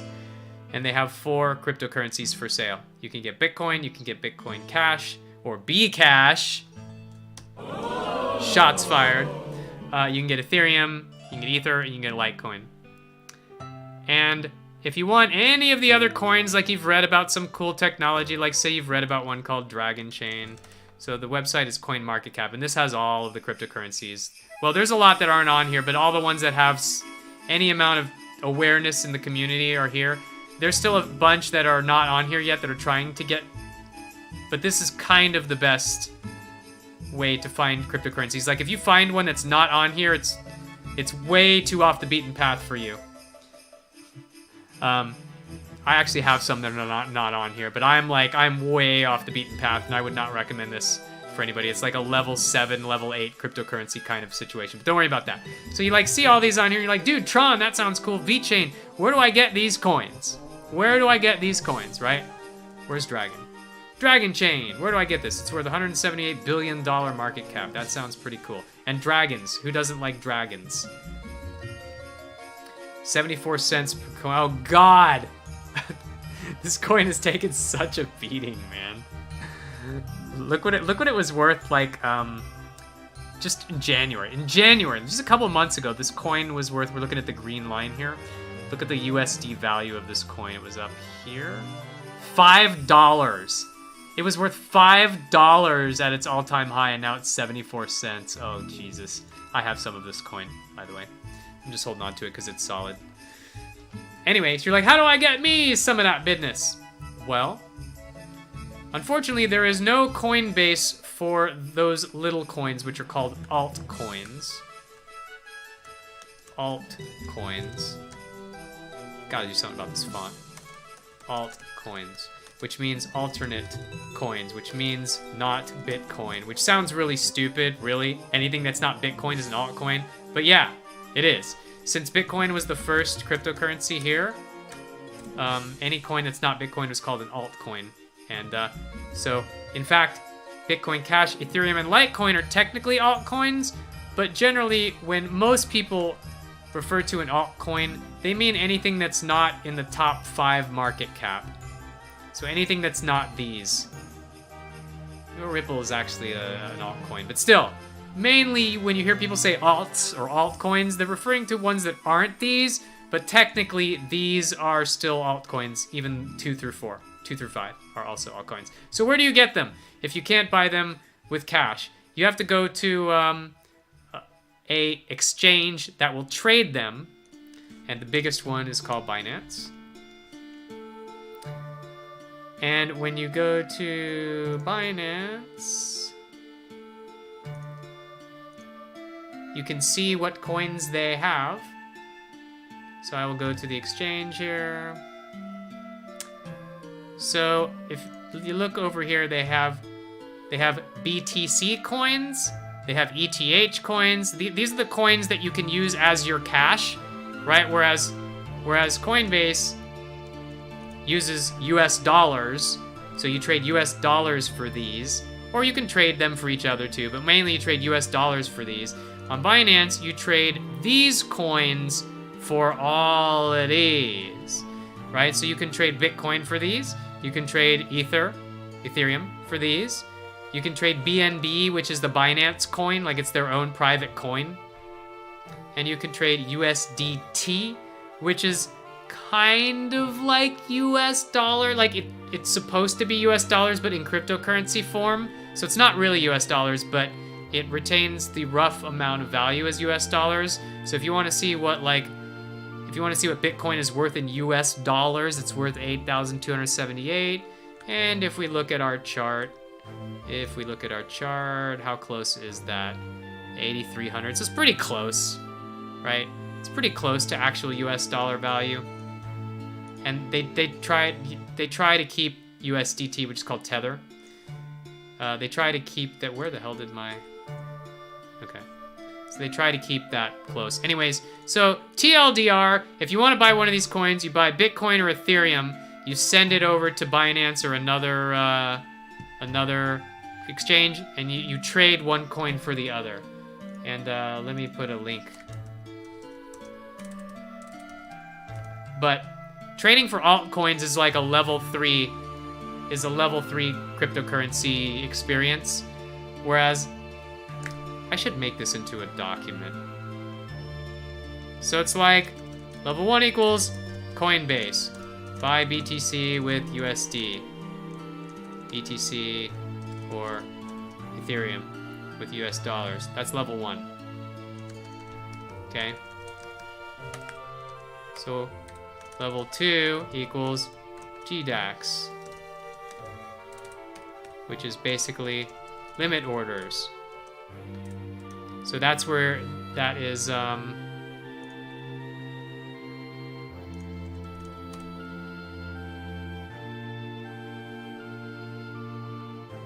show you. So that's where you're here. You see the whole order book. You see all the people buying and selling. You can see how much they're buying and selling. You can see the prices that they're buying and selling for. So this is ETH. Let's go to Bitcoin. So here's Bitcoin. It's like about $8,300. You can see it up here, $8,300 per Bitcoin for whole Bitcoin. For a whole Bitcoin. People are buying and selling fractions of coins, as you can see. Very few people buy a whole Bitcoin. People are buying like 0.001 and 0.14 Bitcoin, and these are what they're offering to buy for. These are what's offering to sell for. And then you'll just say like, well, right now it's like $82.99, but if it goes down to like $82.45, if it goes down to $82.45, I'm willing to buy 0.001 Bitcoin, which will be $8.27, right? Like, so doing that and then putting your order on the book and letting the market come to you, that is level 2. That is level 2. Then level 3 equals altcoins. This is Binance and other exchanges. Binance, ETC. Altcoin trading, right? And like level 4 is probably staking, mining. Level 5. I'm gonna probably change these. Masternodes.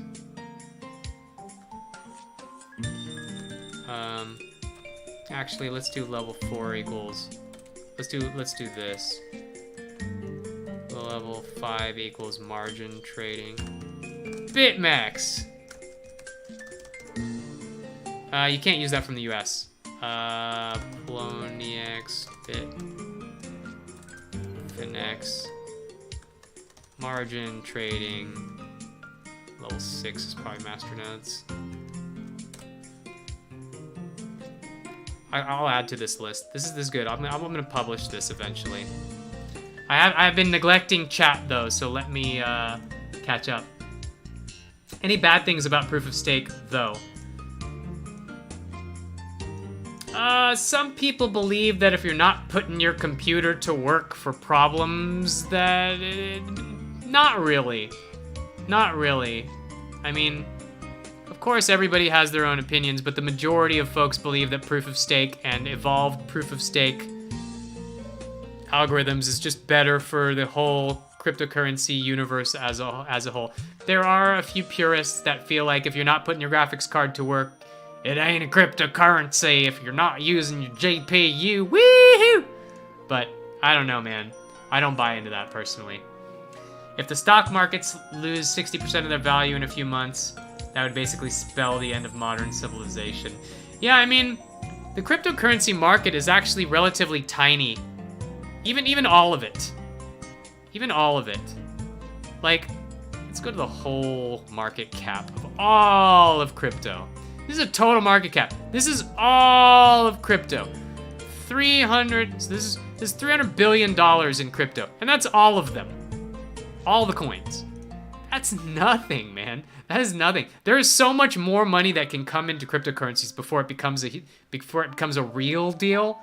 Like, as far as bankers, like, it does threaten banking in general, but at this point, it's only $318 billion market cap. It's like, it's still got a ways to go. Once it starts getting in 300 trillion, okay, now it's a thing, a real thing. But right now, it's still an emerging, it's a baby. It's a baby market compared to a lot of, you know, well-established markets like stocks and bonds and mutual funds and currency trading and things like that, right?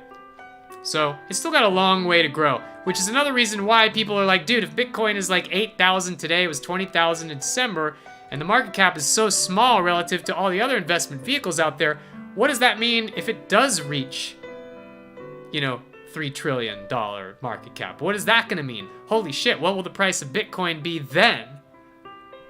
What will the best cryptocurrencies that actually have working products that everybody's using on a day-to-day basis, what will the value of those be then? So we are at the very beginning of this, which is an excellent place to be. Anyone who says, "Oh, I missed the boat," is on complete crack, especially now that it went from 20, you know, from all the way up here, all the way down, the market corrected like 60%. Like, this is where we were last year, back in November, when everybody started talking about it. Like, we're here. We are right there, and everybody was like, dude, it's so cheap. and when you know it can get back up to 20K, like, I don't know. We got a long way to go up, guys. We got a long way to go. What else we got here? Thunderhorns of Bison. Yes, I did see it. Hey, Silver, can you explain the difference between a limit order and a stop order? I think I get the gist. Yes, I can, Grub. Yes, I can. Are you still here? How long ago was that? I'm not too far behind. Little scroll bar is not all the way at the top. Limit order and a stop order. All right. So when you go on Coinbase, you do what's called a market order.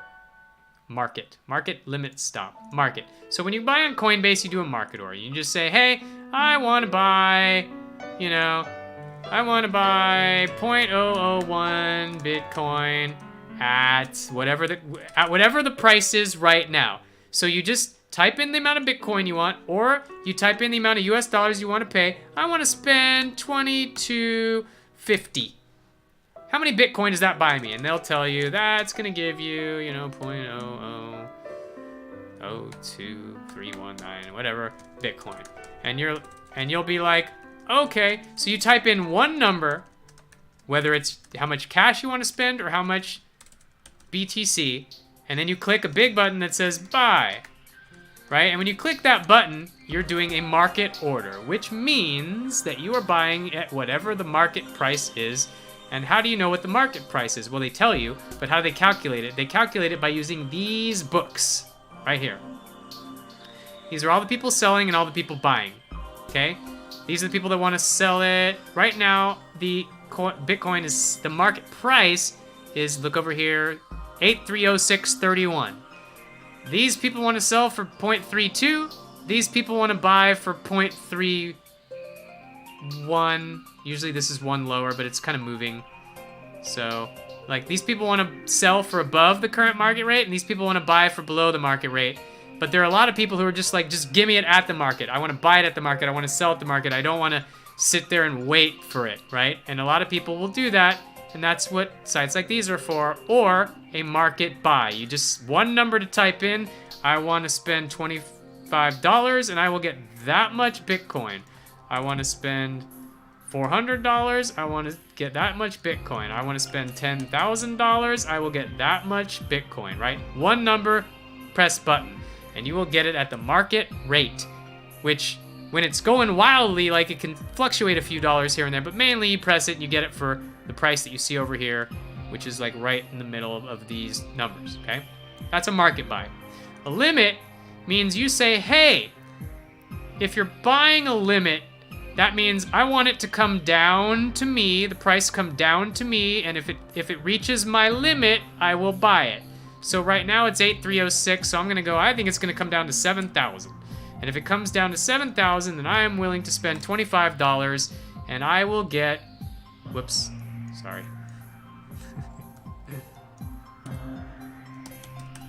Limit price is 7,000 US dollars. So if Bitcoin comes down to 7,000 US dollars, which is way the hell down here, I have to scroll way down to get to it, right?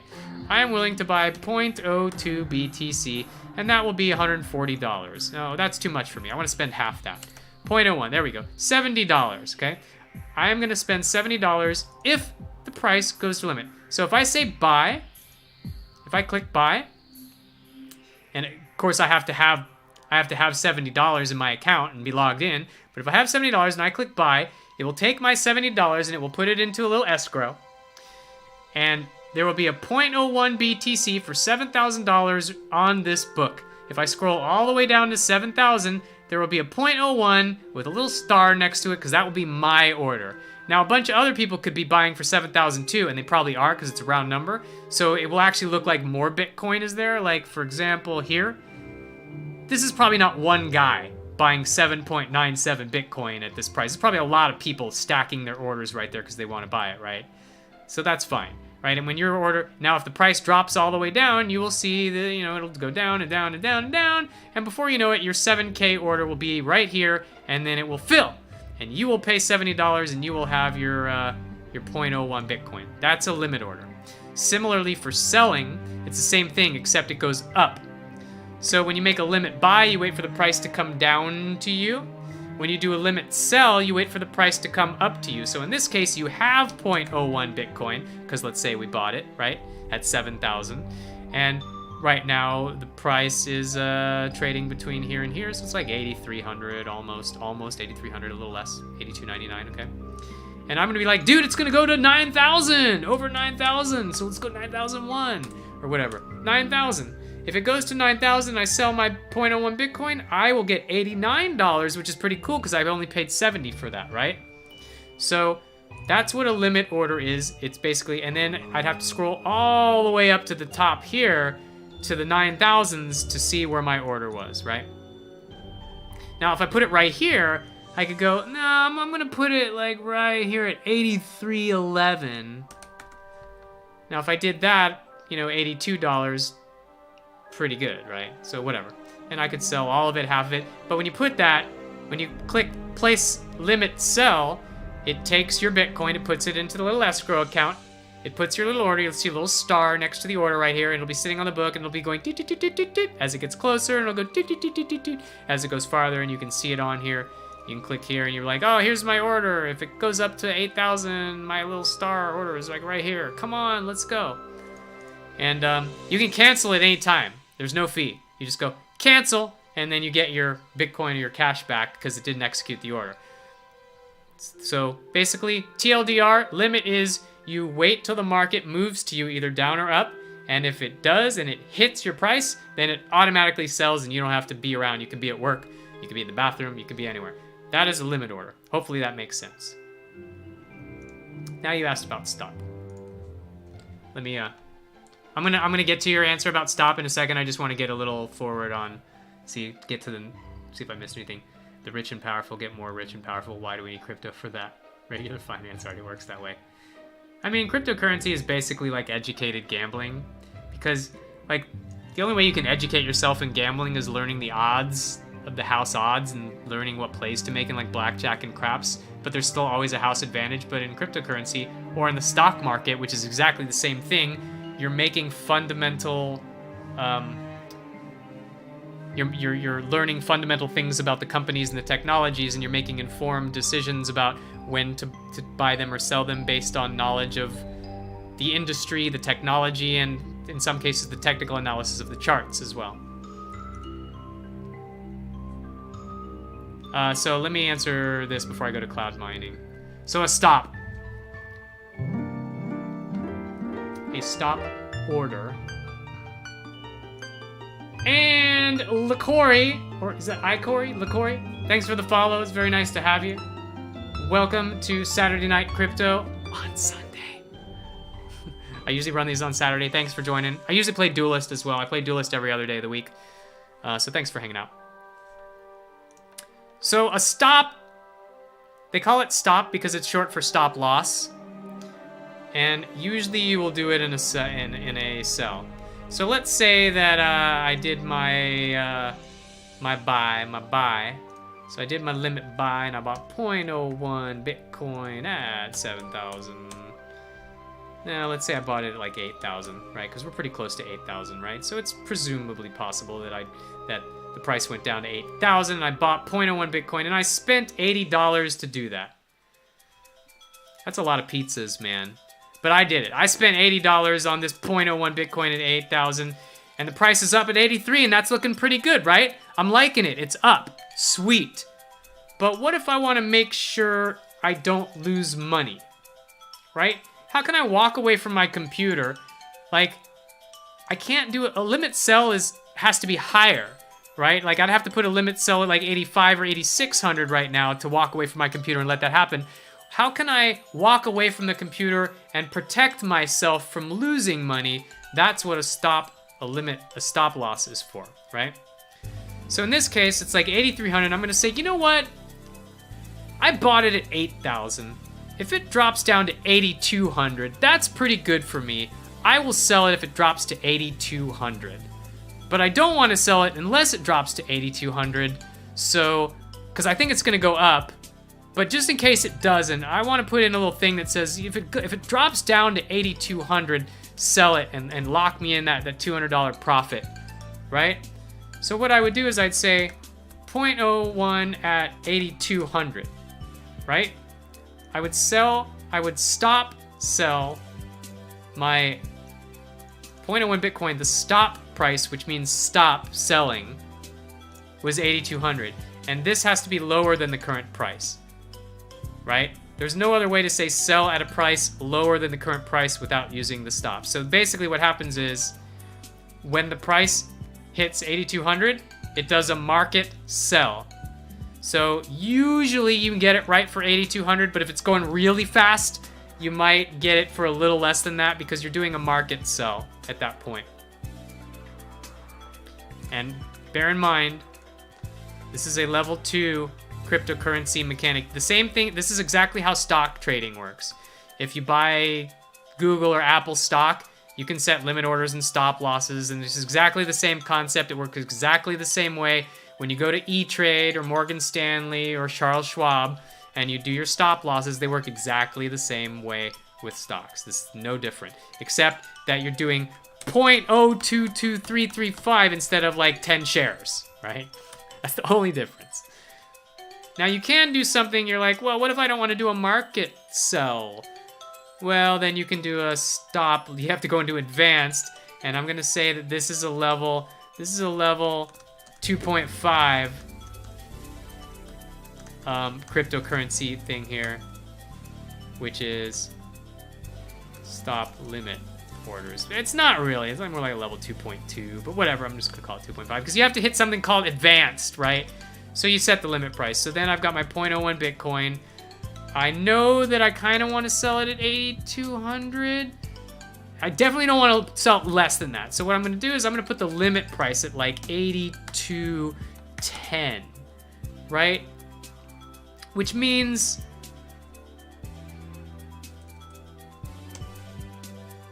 so basically this means, hey, as soon as this price gets passed, turn on this limit order. It'd be like if I put in a limit order right now, right? But in this case, it would be higher. So I would have to put in if I put in a limit sell now, because I have Bitcoin, it has to be higher than this. So I have to put it at like 8,400 because it's already at 8,296 or 8,300. It has to be higher. But when I say, hey, when we hit here, put in a limit order, it has to be higher than this, so 8,210. So that means I'm going to try to sell for 82.10 as soon as the price hits 8,200. You know, or I just go 8,200, right? But don't worry about a stop limit order too much. You basically just do a stop loss. You say, hey, when it hits 8,200, I want to sell it, and you just do it.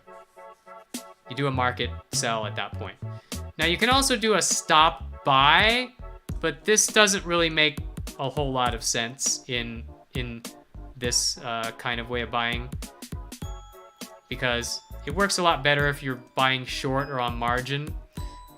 Because a stop buy just means like, hey, if we were to get up to 9,000, I would like, if we get to 9,000 stop price, I would like to buy 0.01 Bitcoin at the market. But, right, so that's if the price goes up, you want to buy. But why would you do that? Right, like, you don't want to buy high. You want to buy low and sell high. So this doesn't really make a lot of sense. So don't worry about a stop buy. All you care about is market buys and sells, limit buys and sells, and a stop loss sell. That's really all you care about. Let me know if that doesn't make sense. Ask a specific question if you want. Blade says, Silver, can you explain how cloud mining works? I saw things like services where you can spend a certain amount of money to buy hash power or whatever. I wouldn't mind tipping my hat into some mining some coins to see how that works. So, cloud mining. So now we're in level 4, staking and mining. Basically, there's a couple of ways to mine. I mean, generally, mining, like formal mining, the word mining, which means proof of work, right? You don't do that in the cloud because, I mean, you can, but there has to be a server running somewhere and people can share it, right? And there are groups that will run shared machines and let you have seats on those, and the rewards are distributed. And like I said, I don't have experience with mining personally, so I haven't taken a dive into all of what's available out there, but I do know there are shared pools where you can do your own. You can get with a group of people. You can say, hey, it's basically like if your buddy paid $10,000 for a big mining rig and he said, hey, give me $2,000 and I'll split the rewards with you. It's basically that online because somebody's running a server in the cloud, but it's a physical box somewhere because it's using a GPU, right? What you might be talking about is staking pools or master nodes, which are in the cloud, and I run mine in the cloud because I don't run them at home. And a master node is kind of the same. It's like the same concept. You will go to a service like this. So here's a service that sells cloud-based servers. There's no GPUs on these, right? But you can buy one CPU, you can just buy all these, you can pay a monthly fee for these computers, basically, right? It's computing power is what you're buying. And they give you a login to it, and you can install Linux on there, Windows, or whatever you want. You can install programs on it, you can do things with it. So in that respect, you can put your wallet on there, you can run the coins software, and you can stake, right? Or run a master node or whatever.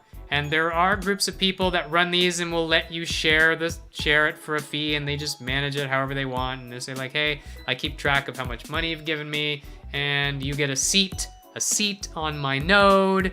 Rather than one guy doing it, it's just like 5 guys or 10 guys do it, and everybody splits the cost of the thing by 10, and the person who manages maybe takes a little bit, and then they send out the rewards, and you get a 10th of the full rewards of the thing in that case, right? But usually, so I don't know much about cloud mining, but there's definitely cloud staking and masternode staking. I don't want to kill my graphics card and need that for streaming. Yeah, you don't really want to do that. You want a dedicated machine for that. It's really loud too, because when they say it uses your graphics card, it uses your graphics card, like literally 100% of it. And if you ever had your graphics card taxed and the fans go That's when your game is running at high resolution. Can you imagine what it sounds like when your graphics card is at 100% capacity? It sounds like freaking jet engines. I'm not kidding. That's just a graphics card. The mining rigs, you want to put in a basement. Like, they're seriously loud. PMAC Duelyst asks, what is the point of the complicated equations? Why not have miners validate transactions without hard processing? Could give rewards randomly to miners. So, that is what happens when the last Bitcoin is mined. But until then, that's just how the Bitcoin developer decided that it needed to work. And it's part to do with making sure that, like, it's trying to validate integrity, right? So like, hey, if I'm dedicating my graphics card, that is like me dedicating a portion of my computing power to this network. I'm donating this to you. So I know that so because I have that power, I know that I can, the network knows I'm capable of running the node and everything it needs to do and validating all the transactions. And it's not some random guy on his phone who might not have the computing power necessary just to even validate a transaction, right? Like, it guarantees there's enough power to do that. And I mean, I can't tell you all the reasons why they made those decisions. You might read the Bitcoin white paper if you want more information on that, but like,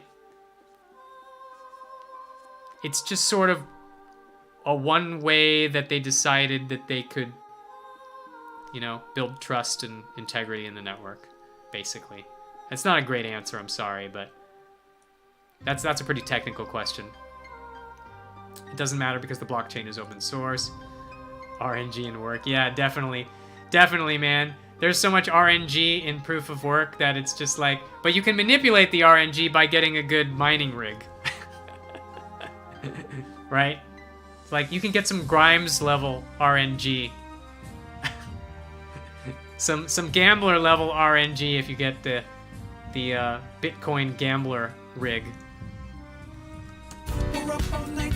You know what I'm saying? The Bitcoin gambler rig plays this music constantly. I still need to figure out how to liberate my 40,000 Dogecoin. Exactly. Cryptocurrency really only has value as a means of exchange, right? How can all these different coins survive? That's a really great question, PMAC, because no. The answer is no. Not only... Cryptocurrency does not only have value as a means of exchange. In fact, Ethereum is not a means of exchange.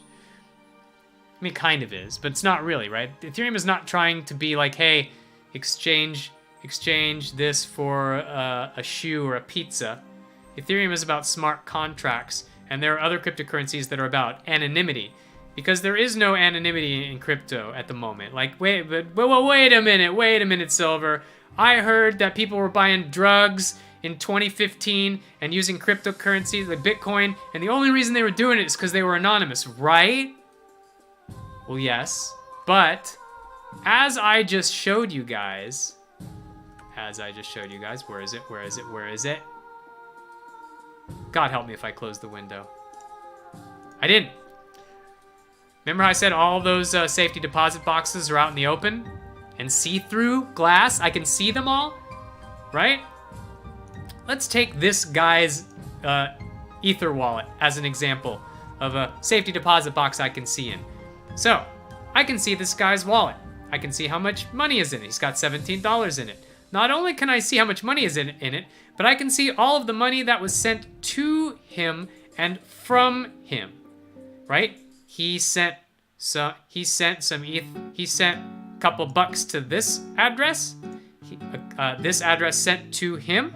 So he sent some money here. Let's figure out where it went. So let's click on that. Okay. So this thing has $846,000 of Ether in it. It's probably an exchange because everybody's sending to it.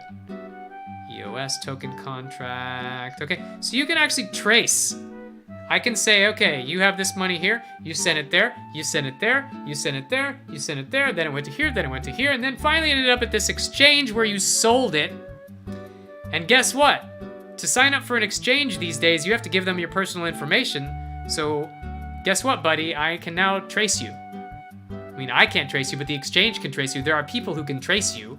You can be traced. You are not anonymous anymore if you ever cash out. Unless you do it at a kiosk. Like, there's still some anonymous ways to do it, but it's actually a pain.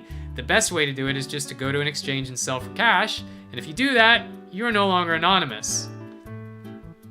So, it's not really anonymous. But there are a lot of coins on CoinMarketCap that are trying to build anonymity. They're trying to obfuscate that, and they will do it. And so Cardano is one of them. Monero is another one of them. So there are privacy coins, they're calling them, privacy coins. And there are a lot of other coins that have nothing to do with the medium of exchange. I showed this last time just because I like to talk about it. Vice token. This is a token, a token that you use,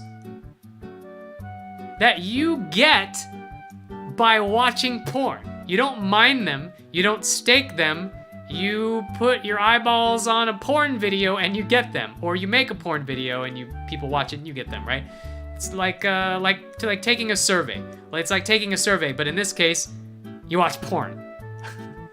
Oh, they're just saying videos now.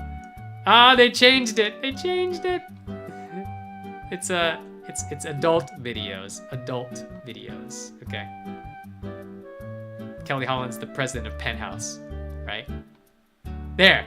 Get paid to watch porn. They changed it though on their website. It's funny. I think the last Saturday when I showed you this said get paid to watch porn, but now it's just get paid to watch videos. Oh, and they've registered, trademarked it. Oh, they own the trademark. That's awesome. Or they're registering it. Anyway, so this is a token that is meant for, I guess it's kind of a currency, but it's exchanged by watching videos. And there are other currencies that give you reward points in retail stores. And there are other currencies that do like supply chain and business supply chain management. Like there are tokens and blockchain technologies that have nothing to do with store of value or currency. A lot of them. There are thousands and thousands of projects.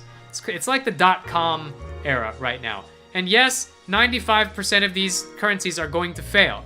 But which ones? And out of those, where will the Facebook and the Amazons be, right? They're in here. The Facebook and the Amazons are buried in here somewhere, or they will be in the next year. And our goal is to find them and invest early in them before everybody gets in. And can you imagine getting in Facebook at the ground floor? We all have the opportunity to find Facebook of cryptocurrencies, of the blockchain, and do that. That's why this time is so exciting. Nobody knows what the Facebook of the blockchain will be. Is it going to be Ethereum because you can build smart contracts on it? Is it going to be Ripple because it's all about bank transfers? Is it going to be Cardano because they're building a privacy coin? Is it going to be Neo, which is a Chinese version of Ethereum, right? Like, who knows? Who knows what it's going to be? That's why it's so exciting. Or is it going to be Dental Coin, which is way the hell down at the end? I don't know. Need to pay attention. Most coins have a purpose. That's where the real value comes from. Exactly. More than just exchanging, but that is the main form of transaction. I know you guys are probably waiting to see some charts, so I do want to talk about some charts. The southern accent. Can you have a sell order trigger after a set number of bounces? Can you have it trigger say only if it's hit multiple times? No, you can't do that, Blade. You can only say, hey, if it hits this price, buy it or sell it, or if it hits this price, turn on my order to buy or sell at this price, kind of thing, right? So kind of, because you could say, hey, if it hits this price, sell at this price nearby, which means maybe it bounces and then you sell it or something, but not really. Not really. I got 3 Ray. That's 3 of a kind. What do I win? The 3rd Ray was my Thunderhorn. Staring at some random guy's finances. Lord, I know. That's why the privacy coins are so bullish. They're like, dude, we need a way for that not to happen. Because given that, Like, if you know who the CEO of a company is, you can say, uh-oh, he just moved all of his coins to an exchange. He's probably selling. Ah, sell, sell. And a lot of folks are doing that, right? That people know when, like, CEOs of companies sell because they know where their wallets are. And they know how much, coin is in them. And so you can't hide that today. Until privacy coins are big, this is all completely transparent, which is both good and bad. It's good because the crypto community at large can get this information, which is great. It's bad because it's not private, right? What if they applied something like that to working out at the gym? People would be mining and getting ripped. Oh, dude, they're totally going. I imagine they will. Like, there's no reason not to get some kind of, fitness token or Fitbit, right? Like, why would you not? Well, that's trademarked, but like, there's no reason not to have Fitcoin, and like you have your app on your Fitbit or whatever, and you get coins for steps, right? I'm sure that will or has already been done in one of these 1,000 coins. I don't know what every coin is. There's thousands. There's no way to keep track of all of them. But, hey, maybe that's the next Facebook. I doubt it, but hey, it's got a niche. What you're saying is that if you accrue Vice token, people will know you watch porn. Not necessarily, because you can also buy it on the exchange, or you could make porn. People will know that you have a stake in porn, and either you watch it, create it, or invest in it. That's what they will know. They already have real mining where you get ripped while you mine. Yeah, that's where you pick up the pickaxe and do real mining, and you get gold, real gold, and you get ripped. Nintendo actually gives you virtual tokens for getting out and exercising. Yep, exactly. Oh my god, I got to the end of the questions.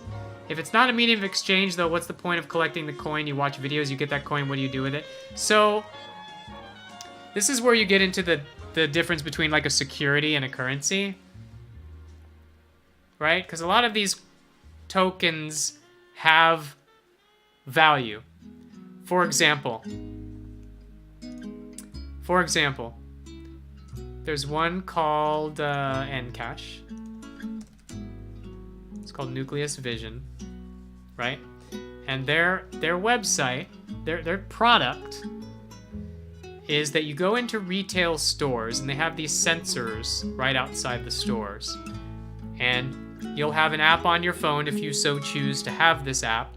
And when you go to the store will recognize that you are there. It will have all your profile data, so a salesman can say, "Hey, Kevin, welcome. Hey, how you doing, man? I have this new item because I know you like these things. Check it out. And oh, by the way, you get a discount because it's your third time here this week." Bam, right? All that happens because you walked near this sensor and you had this app on your phone. And Nucleus Vision is the company that's building these sensors, and they have it out at certain retail stores. This is a retail store token, right? And so you'll get these Ncash tokens by checking in, kind of like you check in at Foursquare or whatever, and you get rewards for shopping. You're like, oh, I bought something, so I get a bonus of Ncash. They can give you rewards points, right? And with those Ncash, you can redeem them at a larger network of retailers to get rewards and points and things and buy stuff, right? Or just sell it on an exchange for actual money, for cash. So, that's a utility, but like, let me give you another example, because that's kind of like a medium exchange. So there's another one called Syndicator. Syndicator. CND. So Syndicator is an investor's kind of tool. So it's hybrid intelligence, right? So basically, Syndicator is a bunch of programmers that got together and they analyze market trends, okay? Like cryptocurrency in particular, market trends, right? And they analyze market trends and they do research and they have bots and they have indicators and they have pro traders working for them, right? And through the intelligence, they have a set of signals that say like, hey, this coin is a buy right now, and you want to buy it here, and sell it here, and you don't want to buy it until it comes down to here. Basically, kind of like, you know, investment advice in cryptocurrencies, automated, right, based on AI. And you buy these tokens, these syndicator tokens, and if you have enough of them, you can get these signals from the AI just by holding them. You don't actually exchange them. You have them and you get the signals, and the more you have, the better and faster signals you get. So if you have a lot of them, you find out before other people that this coin's a buy, and if you have a lot of them, you get like 3 signals instead of just 2, right, every week or every month or whatever. So by having this token, you're getting investment advice and making money. Just an example, right? It could be anything, though. It doesn't have to be investment advice. It doesn't have to be cryptocurrencies. It could just say, hey, if you have these tokens, you get to go to our party.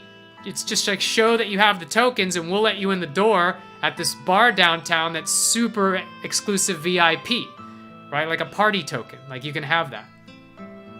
So it's not all about exchange currencies, right? All right, let's look at some charts. So what's going on? And oh, are we going up? Are we going up?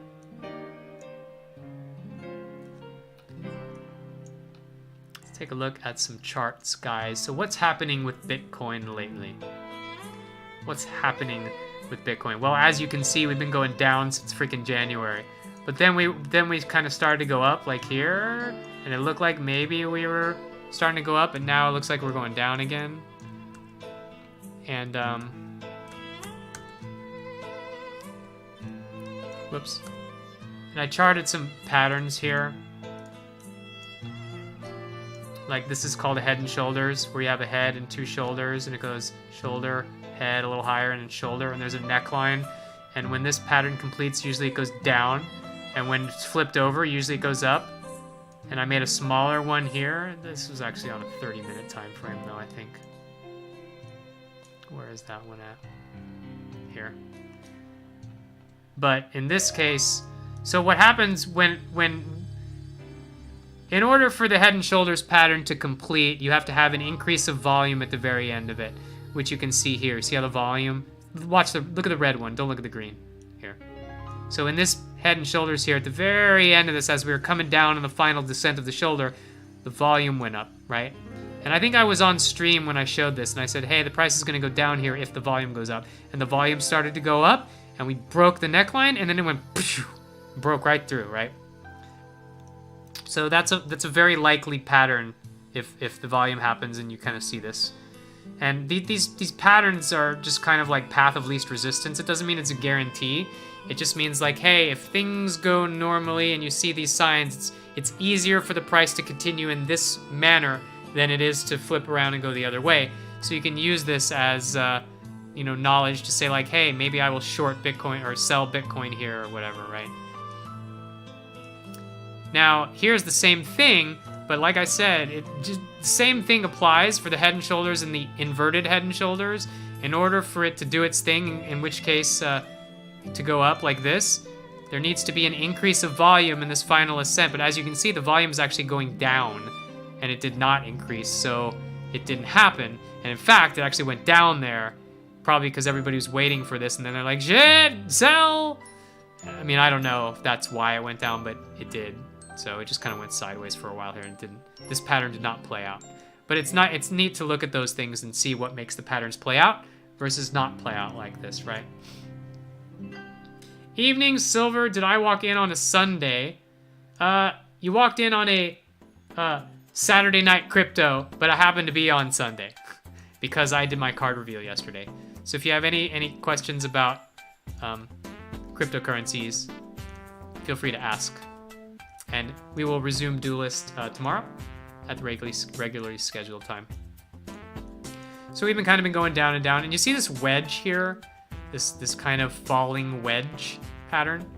See that? I was drawing this as we were going down, and you know it's a trend when it makes at least 3 touches. So we got 1 touch on the line, 2 touches on the line, 3 touches, 4 touches. So this is a pretty good trend. So I drew this line when we were like this morning or yesterday, like when we were about here.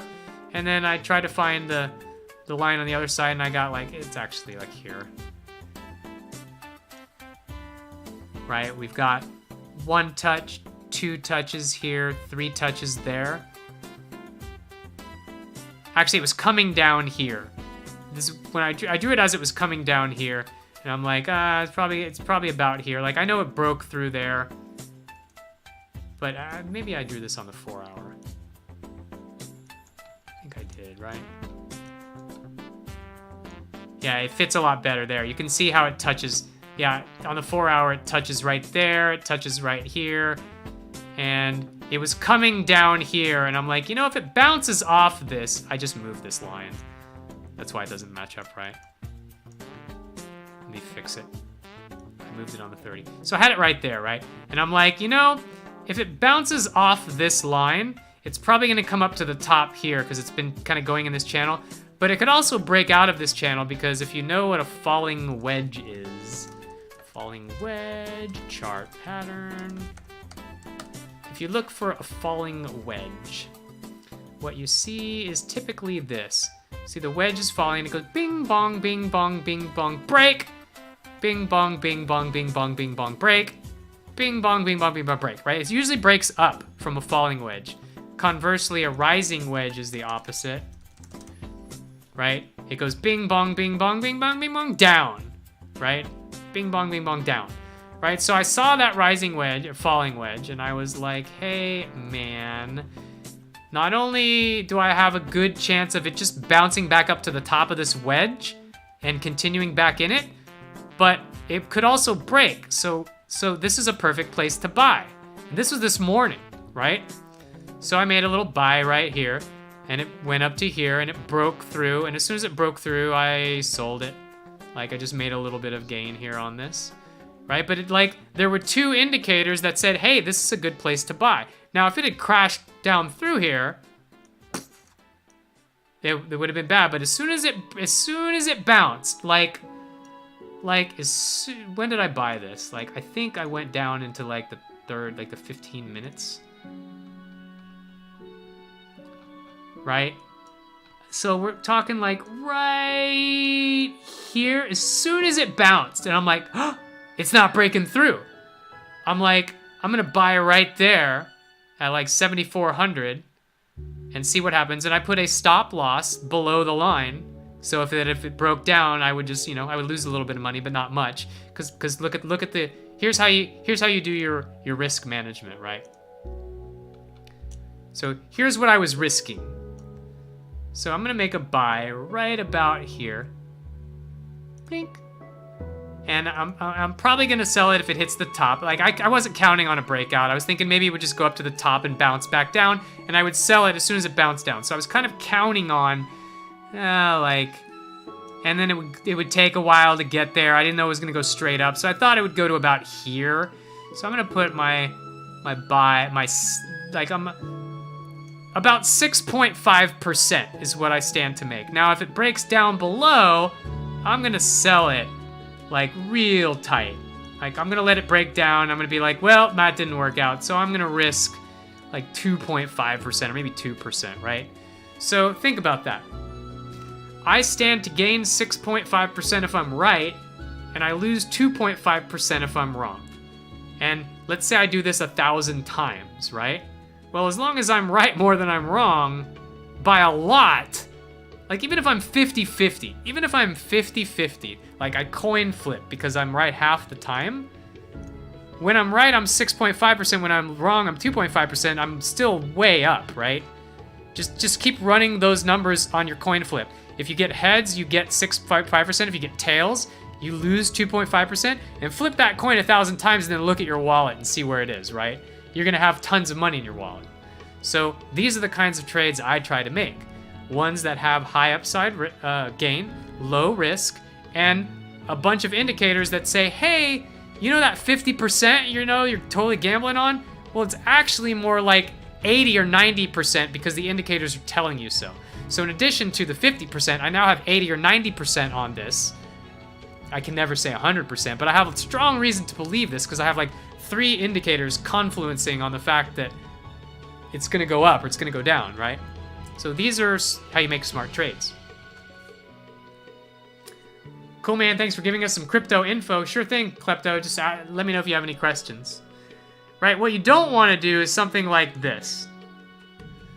Like, hey, man, I'm gonna hope it goes to here, but I'm not gonna sell unless it goes way the hell. Like, if you don't set your stop loss, and then, like, you're just like, whoa, crap, it's dead. Like, it goes down, and you're like, oh, it might come back up, and you don't sell, and you're like, oh, it might come back up, and it keeps going, and it gets down here, and now you're down 25%.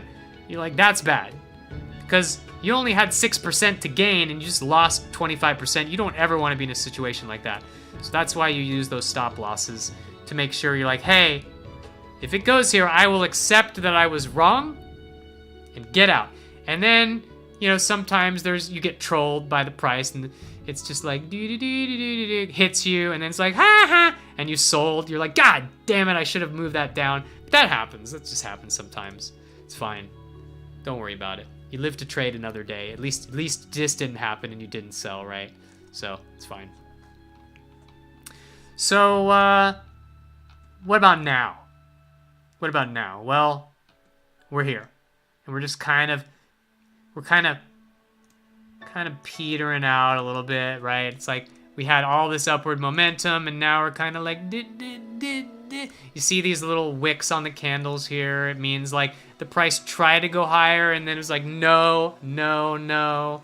Couldn't quite get there. It's losing a little momentum. Let's look at the volume. What's the volume doing? Well, there was a lot of people buying right here, so they were like, yeah, but now it's just kind of like, meh. Volume's going back down. It's kind of like, meh. And this indicator down here is called the RSI, or the Relative Strength Index. And when this is up high, when it's going up means people are buying. When it's going down means people are selling. When it's really low, when this is really low, this indicator down here, it means that, hey, this is a good buying opportunity. And look at that. When it was really low, it went up. And like, let's go to a place where it was really high. Here it was really high. What do you think happened? What do you think happened up here when I find the chart? It was really high. Do you think it went down? It sure did. Right? This gives you an idea of the buying strength or selling strength of the asset. The RSI, it's called. This is just one indicator, right? So right now it's in the middle. So you're like, I don't know. It could go down, it could go up. You don't know, right? Let's see what else we can tell here from this. Let's see where that. Let's look at Ethereum. Look how close this is to that.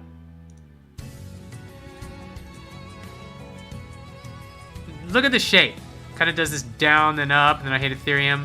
Does this down then up, and then I do Litecoin. Does this down then up. They look almost identical, right? It's because everything is tracking along with Bitcoin right now to a close degree. Pretty much all the top market cap coins are tracking along with Bitcoin right now. But you'll notice that Ethereum had a big... Can I not click this? What the hell? Ethereum had a big sell-off earlier. I think this... Is it here? No, it's probably this. Where's the thing that Bitcoin doesn't have? It's got that. I think this right here was unique to Ethereum. This particular drop. Yeah, it's kind of there too. But Ethereum dropped a whole bunch just because there was some bad news about it this morning. I mean, a bunch of people sold. A bunch of people sold their Ethereum this morning, so it went down. Like a big ICO company called EOS sold a bunch of Ethereum this morning. Look at this. Look at this candle here. See this thing? Bam! Look at that. It tried to get up, and the bulls, the people buying, tried to push up the price, and the bears just smacked it straight down. Is that on Bitcoin too? I don't think it is. Bitcoin, actually, the price did get up there. Litecoin, the price did get up there because the wick is smaller, but Ethereum, it tried to get up there and it got like face smacked all the way down here. It's just like, you shall not pass. It got provoked. That's what happened. Let me put it in there. I need a whole new set of sounds for cryptocurrencies. Dude, that's gonna be awesome. I need to get cryptocurrency sound effects, like when it goes to the moon, or when it goes wah, wah, when the price goes down. So I have some already that are good for crypto, but I haven't thought about them in that respect. So here's why the price isn't really doing anything special right now. So here, like, there's two ways. It's gone. Poof. There's two ways to analyze the price of a token, right? Bitcoin or a coin or whatever. There's kind of two ways. One is you look at the charts and you look for patterns in the chart, and patterns in the chart are really good if there is no news about the coin. It's called technical analysis, or TA, right? You use TA when there's no news on the coin at all. But the other kind of analysis you can do is functional analysis, or FA. And to do FA, you got to look for news on the coin, and you got to know what the coin is about. So functional analysis and then news are kind of separate. So let's say there's technical analysis, there's functional analysis, and there's news. So technical analysis is the charts and patterns and what they tell you, and they're really good if there's no news and nothing happening in the coin, just like they're between updates, nobody's talking about it, it's just kind of market sentiment, naturally evolving. And then there is functional analysis, and functional analysis is something like, let's look at Tron, let's go to their website, and let's see what they're doing, and let's look at their roadmap, and let's look at their team, and let's go to their Reddit, and let's go to their Discord, and let's look at some of their wallets, and like, that's a functional analysis of the coin, right? What does it do?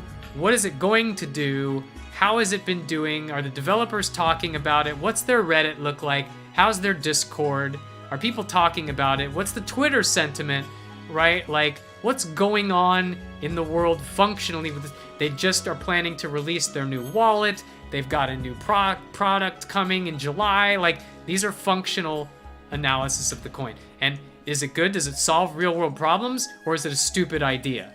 That's a functional analysis. And that's another way you're like, oh my God, if these guys release this product in July, it's going to be awesome. I'm going to download it. It's going to be huge, right? It does something really cool. July is going to be a time this is going to go up. I should buy now so that in July when they release it, I already have it, right? So that's a functional analysis. And then there's news. Is there any news on Tron? Are people talking about it? Is there something coming? Or did they screw something up? Was there any bugs in their software? Like, what news are there that could affect these coins, right? So there are a lot of people on Twitter and in the crypto space that all they do is they sit in their basement all day and they read charts like I just did. I'm like, look, I see a head and shoulders pattern here, and we know that the volume has got to go up for this price to go down, and if that happens, we should be able to see about a 0.23% gain, and that's all they do, and people love that. And like, that's fine, and I do that, but I do not like to do that in a void. That's one leg of the table as far as I'm concerned, and an analysis of a coin and whether or not to buy it or sell it would not be complete without also doing a functional analysis of the coin and doing news. So I combine both of those personally. I do look at charts and look at them and make decisions based off of those.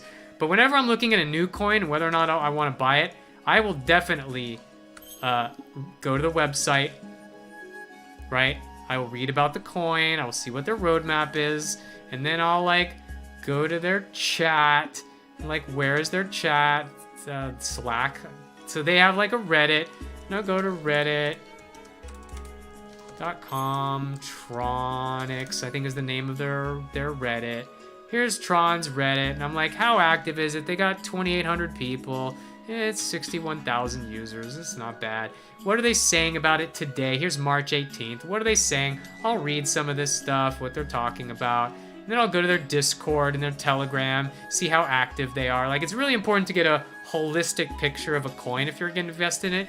You don't want to just like look at charts and be like, ah, that's a chart, it's probably going to go down, let me buy it. When you don't know anything about the coin, that's just really stupid. You don't want to do that. But a lot of people do this on Twitter, and that's all they do is charts. And it's like, these people are just like, I mean, it's just like you're missing half a picture. You might as well have like one eye completely shut and you're only seeing half of it, and there could be something really horrible or really amazing on the other half, but you've covered your eye and you can't see it, right? Like, so I would not advise listening to people that just do charts. Like, do charts and then do functional analysis. Okay, I've repeated myself like 4 times. Sorry about that, guys. Canada legalization, please. Yeah, for marijuana. So that's a perfect example of functional analysis. There are some marijuana coins like THC. And you know, look, this price had an all-time high because people thought that because marijuana was legalized in California in 2018, a lot of people started buying it, and then we were still in the boom of cryptocurrencies, and since then it's been beat back down. Not all the way back down, but back down pretty low. It's kind of retraced like 70% of its value, I think. Let's see.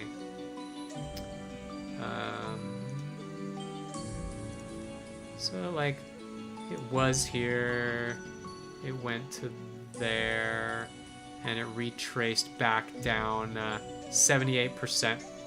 Oh, sorry, more than that, like almost 90%, right? There's a lot of its value has come back, about 90% or so.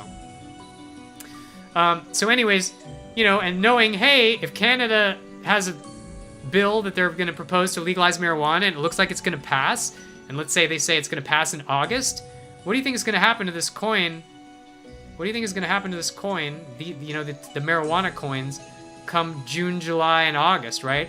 Probably going to do that, so you probably want to buy, you know, you consider getting in when it's low, based on a functional analysis, because the chart's not necessarily going to tell you anything. Like, the chart might be just doing this kind of stuff, and then you're just like, hey, I happen to know that in August, you know, this marijuana event's going to happen, so I'm going to, you know, that's a functional analysis of the coin. Functional always beats chart. Always. Like, you know, functional analysis is greater than technical analysis, because technical analysis only works when there's no news and no things happening. But functional analysis is always stronger, and news is always stronger too. But technical analysis is great when there is no news, no earnings, no reports, nothing coming, and you're just trying to get an idea on the market sentiment. That's when charting and technical analysis comes in great. Not trying to get political about it, but I wonder if Trump will interfere somehow. The DEA hates the idea of legalization, right, of marijuana. It's hard to say. I mean, I don't know. It's already legal in California, Washington, Colorado. Canada's talking about it. Like, I think my personal opinion is that you're going to see more dominoes falling on marijuana legalization. I could be totally wrong. Don't get me wrong. And maybe there's some like super conservative states that will hold out, but a lot of the liberal states are going to fall over like dominoes. And then the more people that legalize it, the more momentum you have to legalize it as well. So, you know, it's like the first state that fell was the hardest, right? And now the dominoes are falling. So I think you will see more and more states legalize it. I don't have a strong opinion either way. I couldn't care less if it's legal or if it's not legal. It's great if it is, it's great if it isn't. It doesn't really bother me. So I don't have a strong opinion on that. I mean, I think it's fine. It doesn't bother me that it's legal. It's not, I'm not a huge marijuana user, so I've tried it. It's not my thing, but it's okay. Legalization for the whole country in Canada would be PogChamp. It seems good. See how society functions when that happens. I think they'll probably be a lot more relaxed about things. I don't know, man. What do you think we should do? Let's just let him go. Yeah, cool. Let's go get some snacks. That's probably what'll happen. Though countries like Portugal already legalized it. For sure. For sure. And cryptocurrencies are kind of the same thing.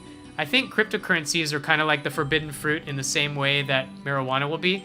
And if you have bans, if there are any bans of cryptocurrency, which I don't think there will be, but if there are some countries that ban it, it's a losing battle, because you can ban marijuana and make it illegal, and it's pretty easy to catch someone using it, right? I mean, it's not. People are going to buy it anyways, right? But like cryptocurrency is a lot harder because it's so easy to use cryptocurrency and it's almost impossible to find you. Like you can say, we're putting IP address detector, and we know all the main cryptocurrency sites, but then you'll just go to all the other cryptocurrency sites that come out because there's going to be new ones every day. So like, it's impossible to lock down the whole country from that. So I don't think there will be. But if there are, my point was, if there are countries that ban cryptocurrencies, there's going to be enough countries that embrace it that you're going to see the domino effect, right? And then more countries will embrace it, more countries will embrace it. The countries that regulate it and have a good experience, hey, we're taxing it, we've protected people from scams, you can't sell cryptocurrencies unless you are compliant with the regulations. Like, once we have that and it's safe, then everybody's getting in. Everybody's getting in the pool at that point. Like, the only reason there's even a question right now is because it's the freaking Wild West, man. It's the Wild West out there, and governments don't like that because they're trying to protect their people from getting scammed. And banks are nervous, but they're not like ready to throw in the towel yet. But a year and a half from now, banks will be shitting bricks. Because why would you store your money at a bank when you can have your own wallet and send it instantly to somebody else with no fees? Like, banks are like Blockbuster when Netflix came out, right? Although Netflix has not established itself as a business yet. It's like when Netflix, the day Netflix was born and nobody knew about it, that's where we are, and banks are Blockbuster right now. So Blockbuster's just like sitting pretty, everybody's coming in, renting VHS tapes. Netflix, what's that? Ah, little guy, it'll never take off. Got our VHS tapes, we have candy at the exit, right? Blockbuster. That's where we are. Banks had better get their shit together, otherwise Netflix is gonna eat their lunch. Well, Netflix is not gonna eat banks' lunch, but like Netflix ate Blockbuster's lunch, right?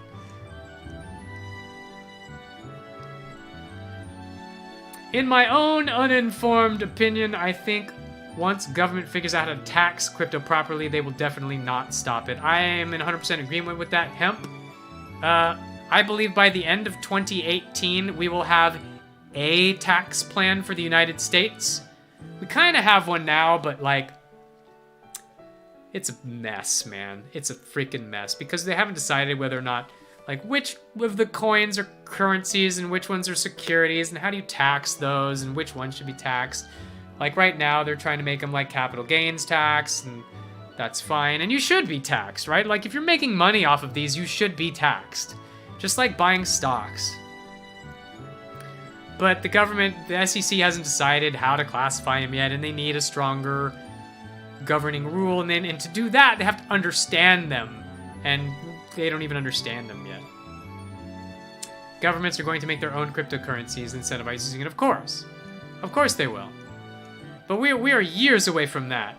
And even when they do, even when the government makes their own cryptocurrency and tries to get everybody to adopt it, there's going to be some cryptocurrencies that have so much adoption by that point that, like, it's not like they're going to ban all the other ones, but they're going to probably just give incentives, like tax breaks. Like, maybe they'll do something, and I'm just totally speculating here, but maybe the government will do something like, hey, use, United States coin and, tax-free in the first year, or, 50% taxes relative to the other ones, but like, because we could do that, because we're the man. I don't know. But then you don't control it, so I don't know. You'd have to control it too, so it just has to be backed by US dollar. So I don't know. It could go in a million different ways, really. And the government will definitely try to play ball, because they can't stop it. So the only way you can't beat them, so you have to join them. It's just a matter of how they will join them. Will they make their own cryptocurrency? Will they try to incentivize people to come over and adopt it? Like, how will they do that? How will they make the other coins look bad? Or will they just, like, let everybody play in the pool? Like, I don't even know. I don't know. But I can tell you this. If the government makes a cryptocurrency, it's going to be a currency. It's going to be a payment instrument. It is not going to be reward points for going into Nike. Like all those other blockchain products that use tokens, like all of the... What the hell? Oh, that's on my other monitor, sorry. All of the little guys here, these guys, The government's not going to do this crap. Guarantee it. All of these are going to be, you know, the Amazons and the Facebooks and the companies that didn't make it. You know, that's where all these altcoins are going to be. The government will go toe-to-toe with Bitcoin. They will not go toe-to-toe with Ethereum, right? So that's an interesting consideration.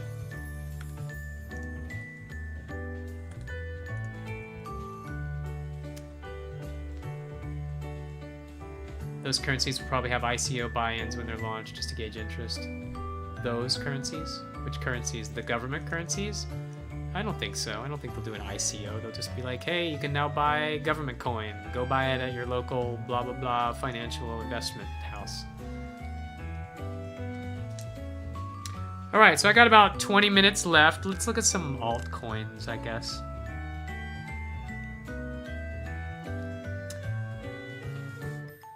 Let's look at Encash. I think that's on here. I think I have that on my watch list right now. So Encash, this is that Nucleus Vision product I was talking about earlier. This was the one that puts up the sensors outside the stores, and you go to the store and it realizes you're there and you get reward points and stuff. So this one had a really, really nice upward lot of gain here. Like, it was just kind of dropping with the market, and then it had a nice gain. It actually went all the way up to here where this wick is on the 4 hour. But then, like, if you take the low, you go all the way to the top. And then it dropped down to, like, over 50% of that gain here. It went all the way back down 50%. Actually, more than 50%. And then it kind of went up. People thought, oh, maybe it's going back up again. No, it just dropped again. And it's down to like 60, 70%. Not 78%, like it's about 70%. Then it's going back up again. It's actually pretty interesting that this is going up, because if you look at a lot of altcoins, like a lot of these altcoins are down right now. Like, where's some others that I know? Here's ICX. Actually, they all have this kind of like big down, little up. Big down, little up. Hey, this bounced off of a support zone. Huh, I drew this 2 weeks ago, and this is today. Let's check this out. So I drew these support zones. In fact, I think I drew this while you guys were on the stream last week, right? Yeah, I did. So one of the other things you do in technical analysis is you draw like all these patterns and things like are kind of like level 2 and level 3 technical analysis, but level 1 technical analysis is just literally horizontal zones.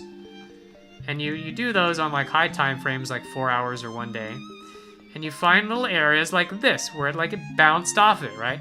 So it bounced here, and it's not always a perfect line. You see the little candle wicks in there, those little tiny lines? So that's why I drew the zone here. Like, this is the top, and this is the bottom of this little zone here. Way back in, what's the date? Where are we? We're December.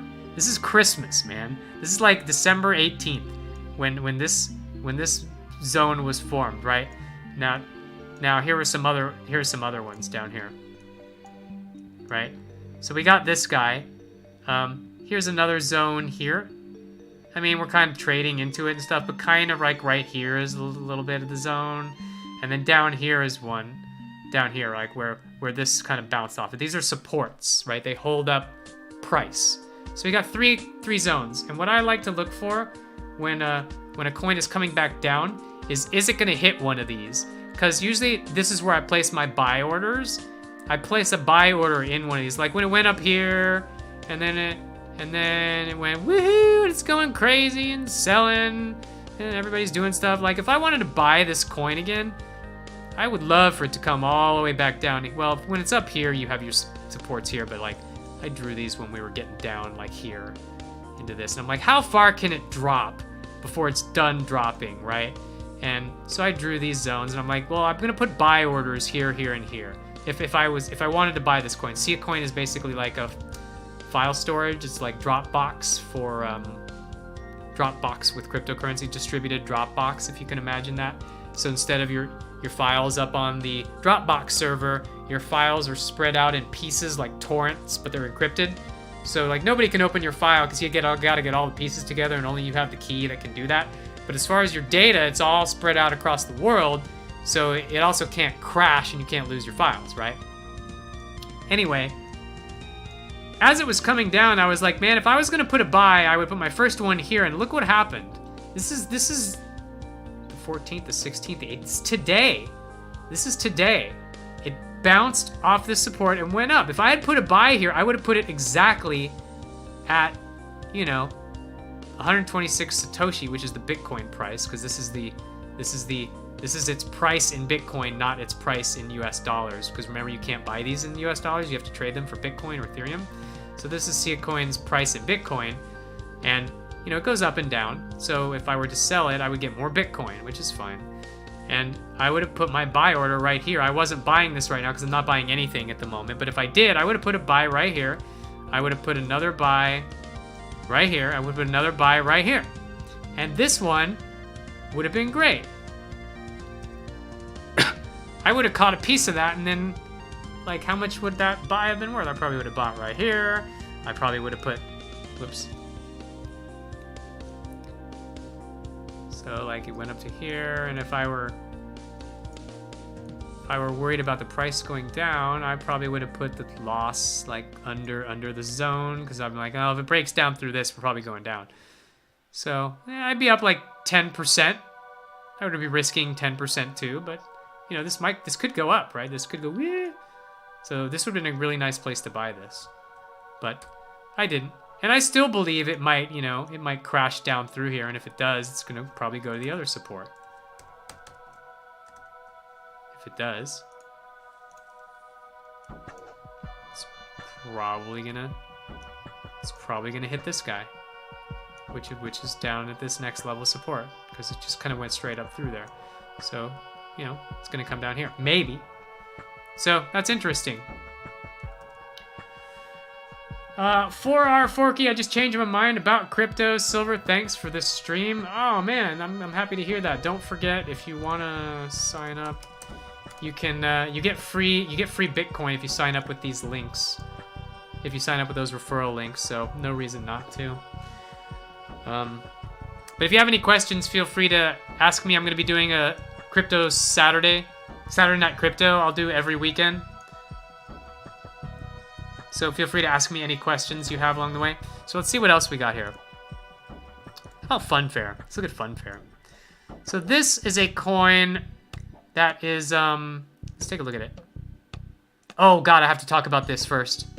Okay, we have to stop talking about coins for a minute, because I have to tell you guys a very, very important piece of news. There's a thing called the G20. This is going to be the most important thing to happen in the next 48 hours. So it's important that I tell you guys this.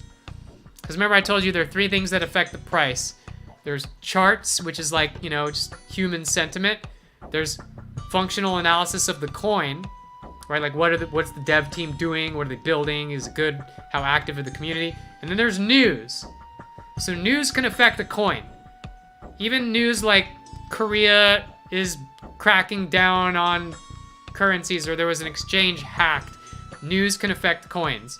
So there's a group called the G20. It sounds cooler than it is. The G20 is basically, what is the G20? Well, I'm glad you asked. The G20 is basically a group of they're bankers, right? They're made up from 19 countries.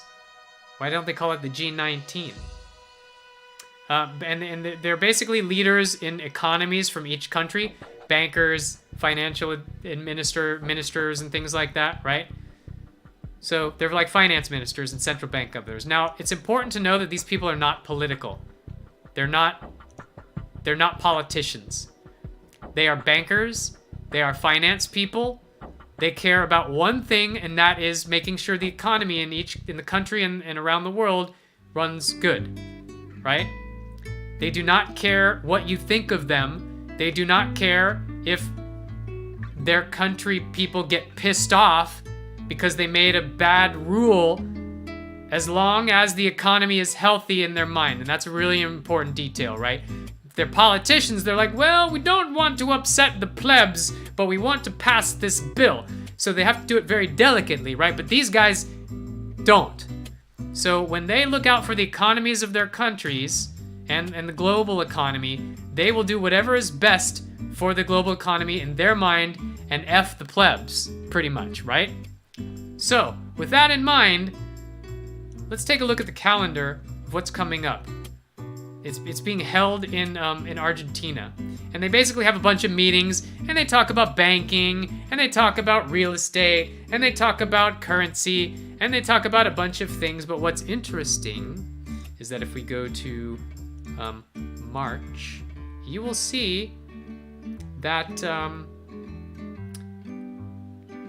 March, which is this month, 2018, they're talking about health groups and access, global forum on steel access, agriculture, whatever. Oh, finance and central bank deputies, what's that? Well, it's just bankers and finance deputies getting together, but they are specifically talking about regulation of cryptocurrencies, and I know this because I've been following the news.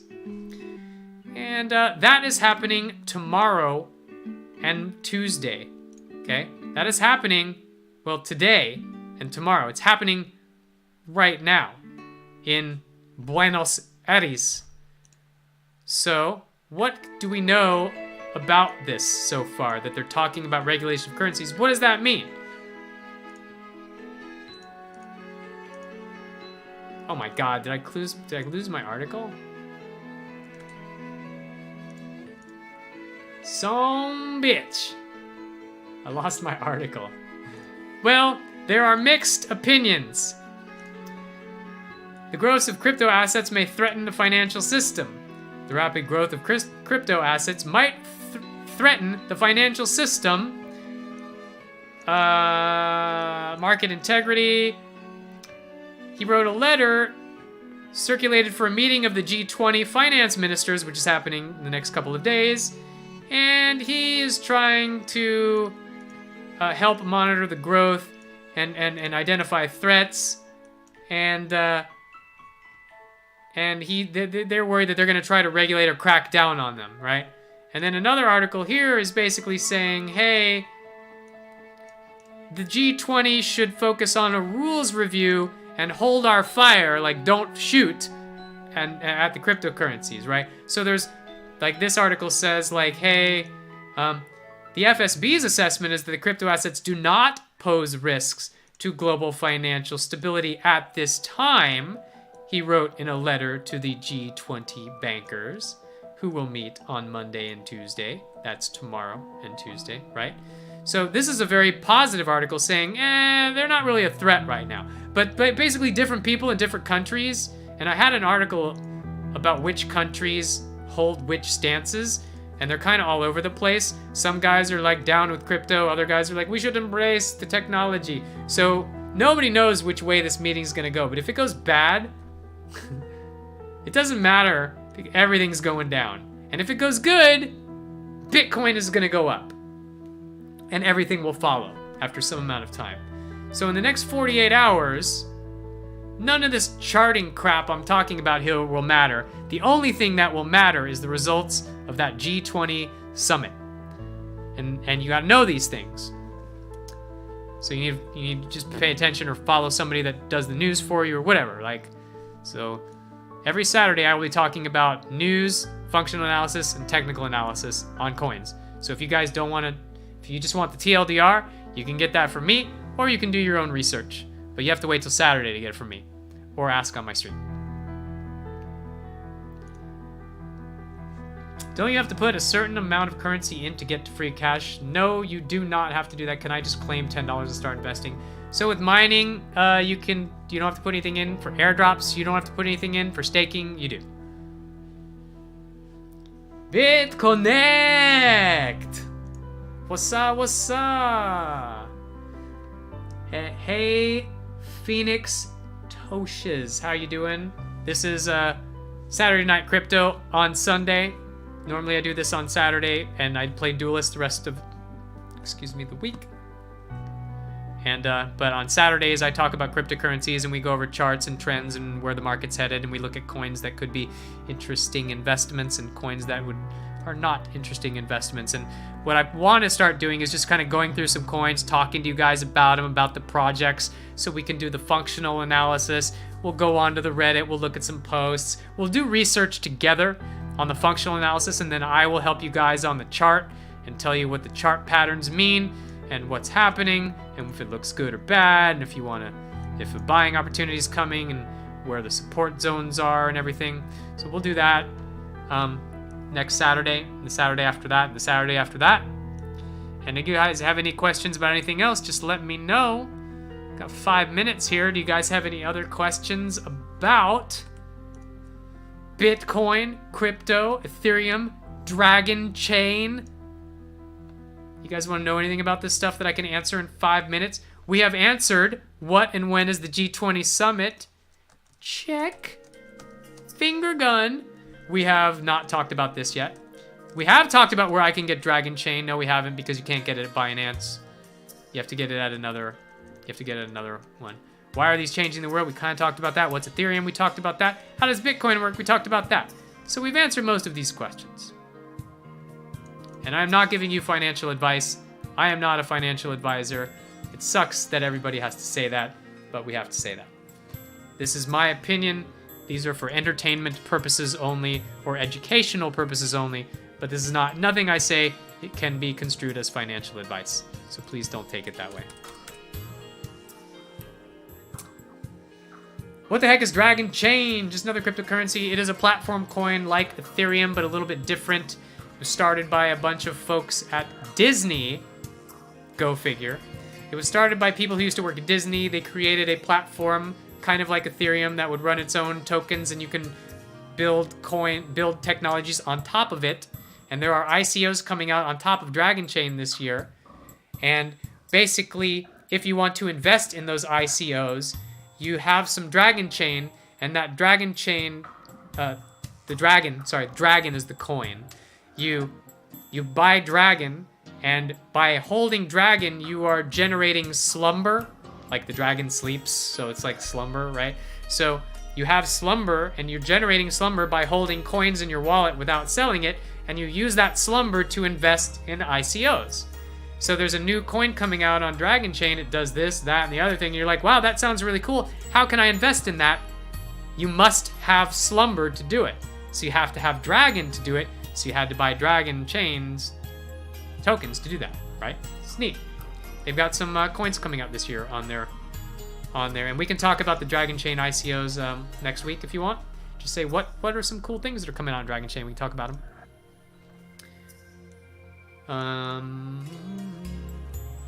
What is the coolest named crypto in your opinion? And what's the Hearthstone stream, Kappa? Yeah, when Duelyst was down one night, the servers were down, I did play Hearthstone. I've only done one Hearthstone stream since I started playing Duelyst. Like, I just don't do that anymore. I still play Hearthstone a lot, though. What's the coolest named coin? I don't know, man. Dragon Chain is pretty sweet, but I could probably let's find some meme coins. So Dragon Chain is probably one of my favorites. 0x. It's kind of zero. That's pronounced 0x network. I mean, Dogecoin is just a meme, so that's not one of my favorite. Tron is awesome. Tron is awesome. Let's go all the way to the other side of these. Salt. Is that Grinch's favorite coin? Ah, shots fired! I'm just kidding, man. I'm just kidding. Enigma is not bad. For names, just going for names, right? There's some pretty funny ones, though. Game credits, Civic. Dogecoin is pretty high up there for a meme, though. That's the #1 meme coin. Are you kidding? The guy made it as a joke. The guy made it as a joke. What else have we got here? Ion's not great because it's a battle pet. what else we got here? Pure coin. I think there's some funny ones. I used to think this was GTFO, but it's Gifto. Space chain. Oh, wait. I got it. This is another meme one. This is the first porn token. Here it is for you. Spank chain, guys. That's right. Spank chain. It's kind of trying to do what Vice token's going to do, but they're kind of more amateur. And it's the business model's a little bit different. But you basically pay Spank chain to watch videos. You don't get paid to watch them. You buy the tokens and you watch porn videos, but like I can just go onto Pornhub and watch videos or whatever website pays for porn and watch porn videos. If you want to watch porn videos, you can buy porn videos right now. There's no reason you have to have Spank chain.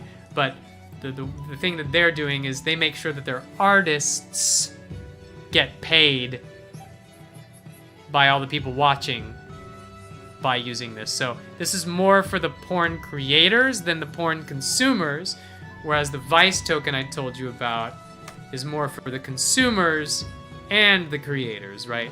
If porn is your thing. If porn is your thing.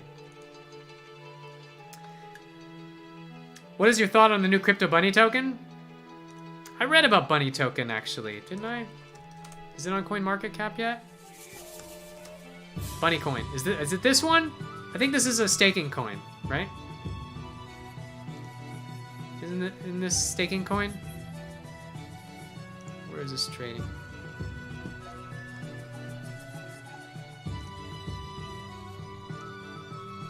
Cryptopia. Pretty much only there. It's got horrible volume. So this is probably a staking coin, right? Innovative new currency. I'm kind of out of time, so ask me about this next week and I'll look at it. I'm pretty sure I've heard of this one though. Like, there's cheese coin, chess coin. There was cheese coin, maybe not. Anyway, we'll talk about more coins next week and what they do, and we'll go into technical analysis on them. But thank you guys for hanging out. Wow, man. 2.5 hours of constant talking. Where's your voice out? I don't talk this much when I'm playing Duelyst because I'm thinking. Whew.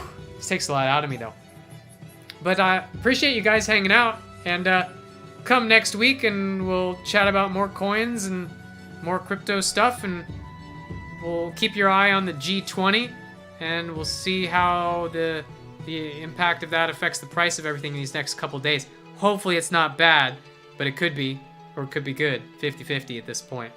So until then, guys, take it easy, and I'll catch you later next week. And if you want to see Duelyst, I'll catch you tomorrow. Take it easy.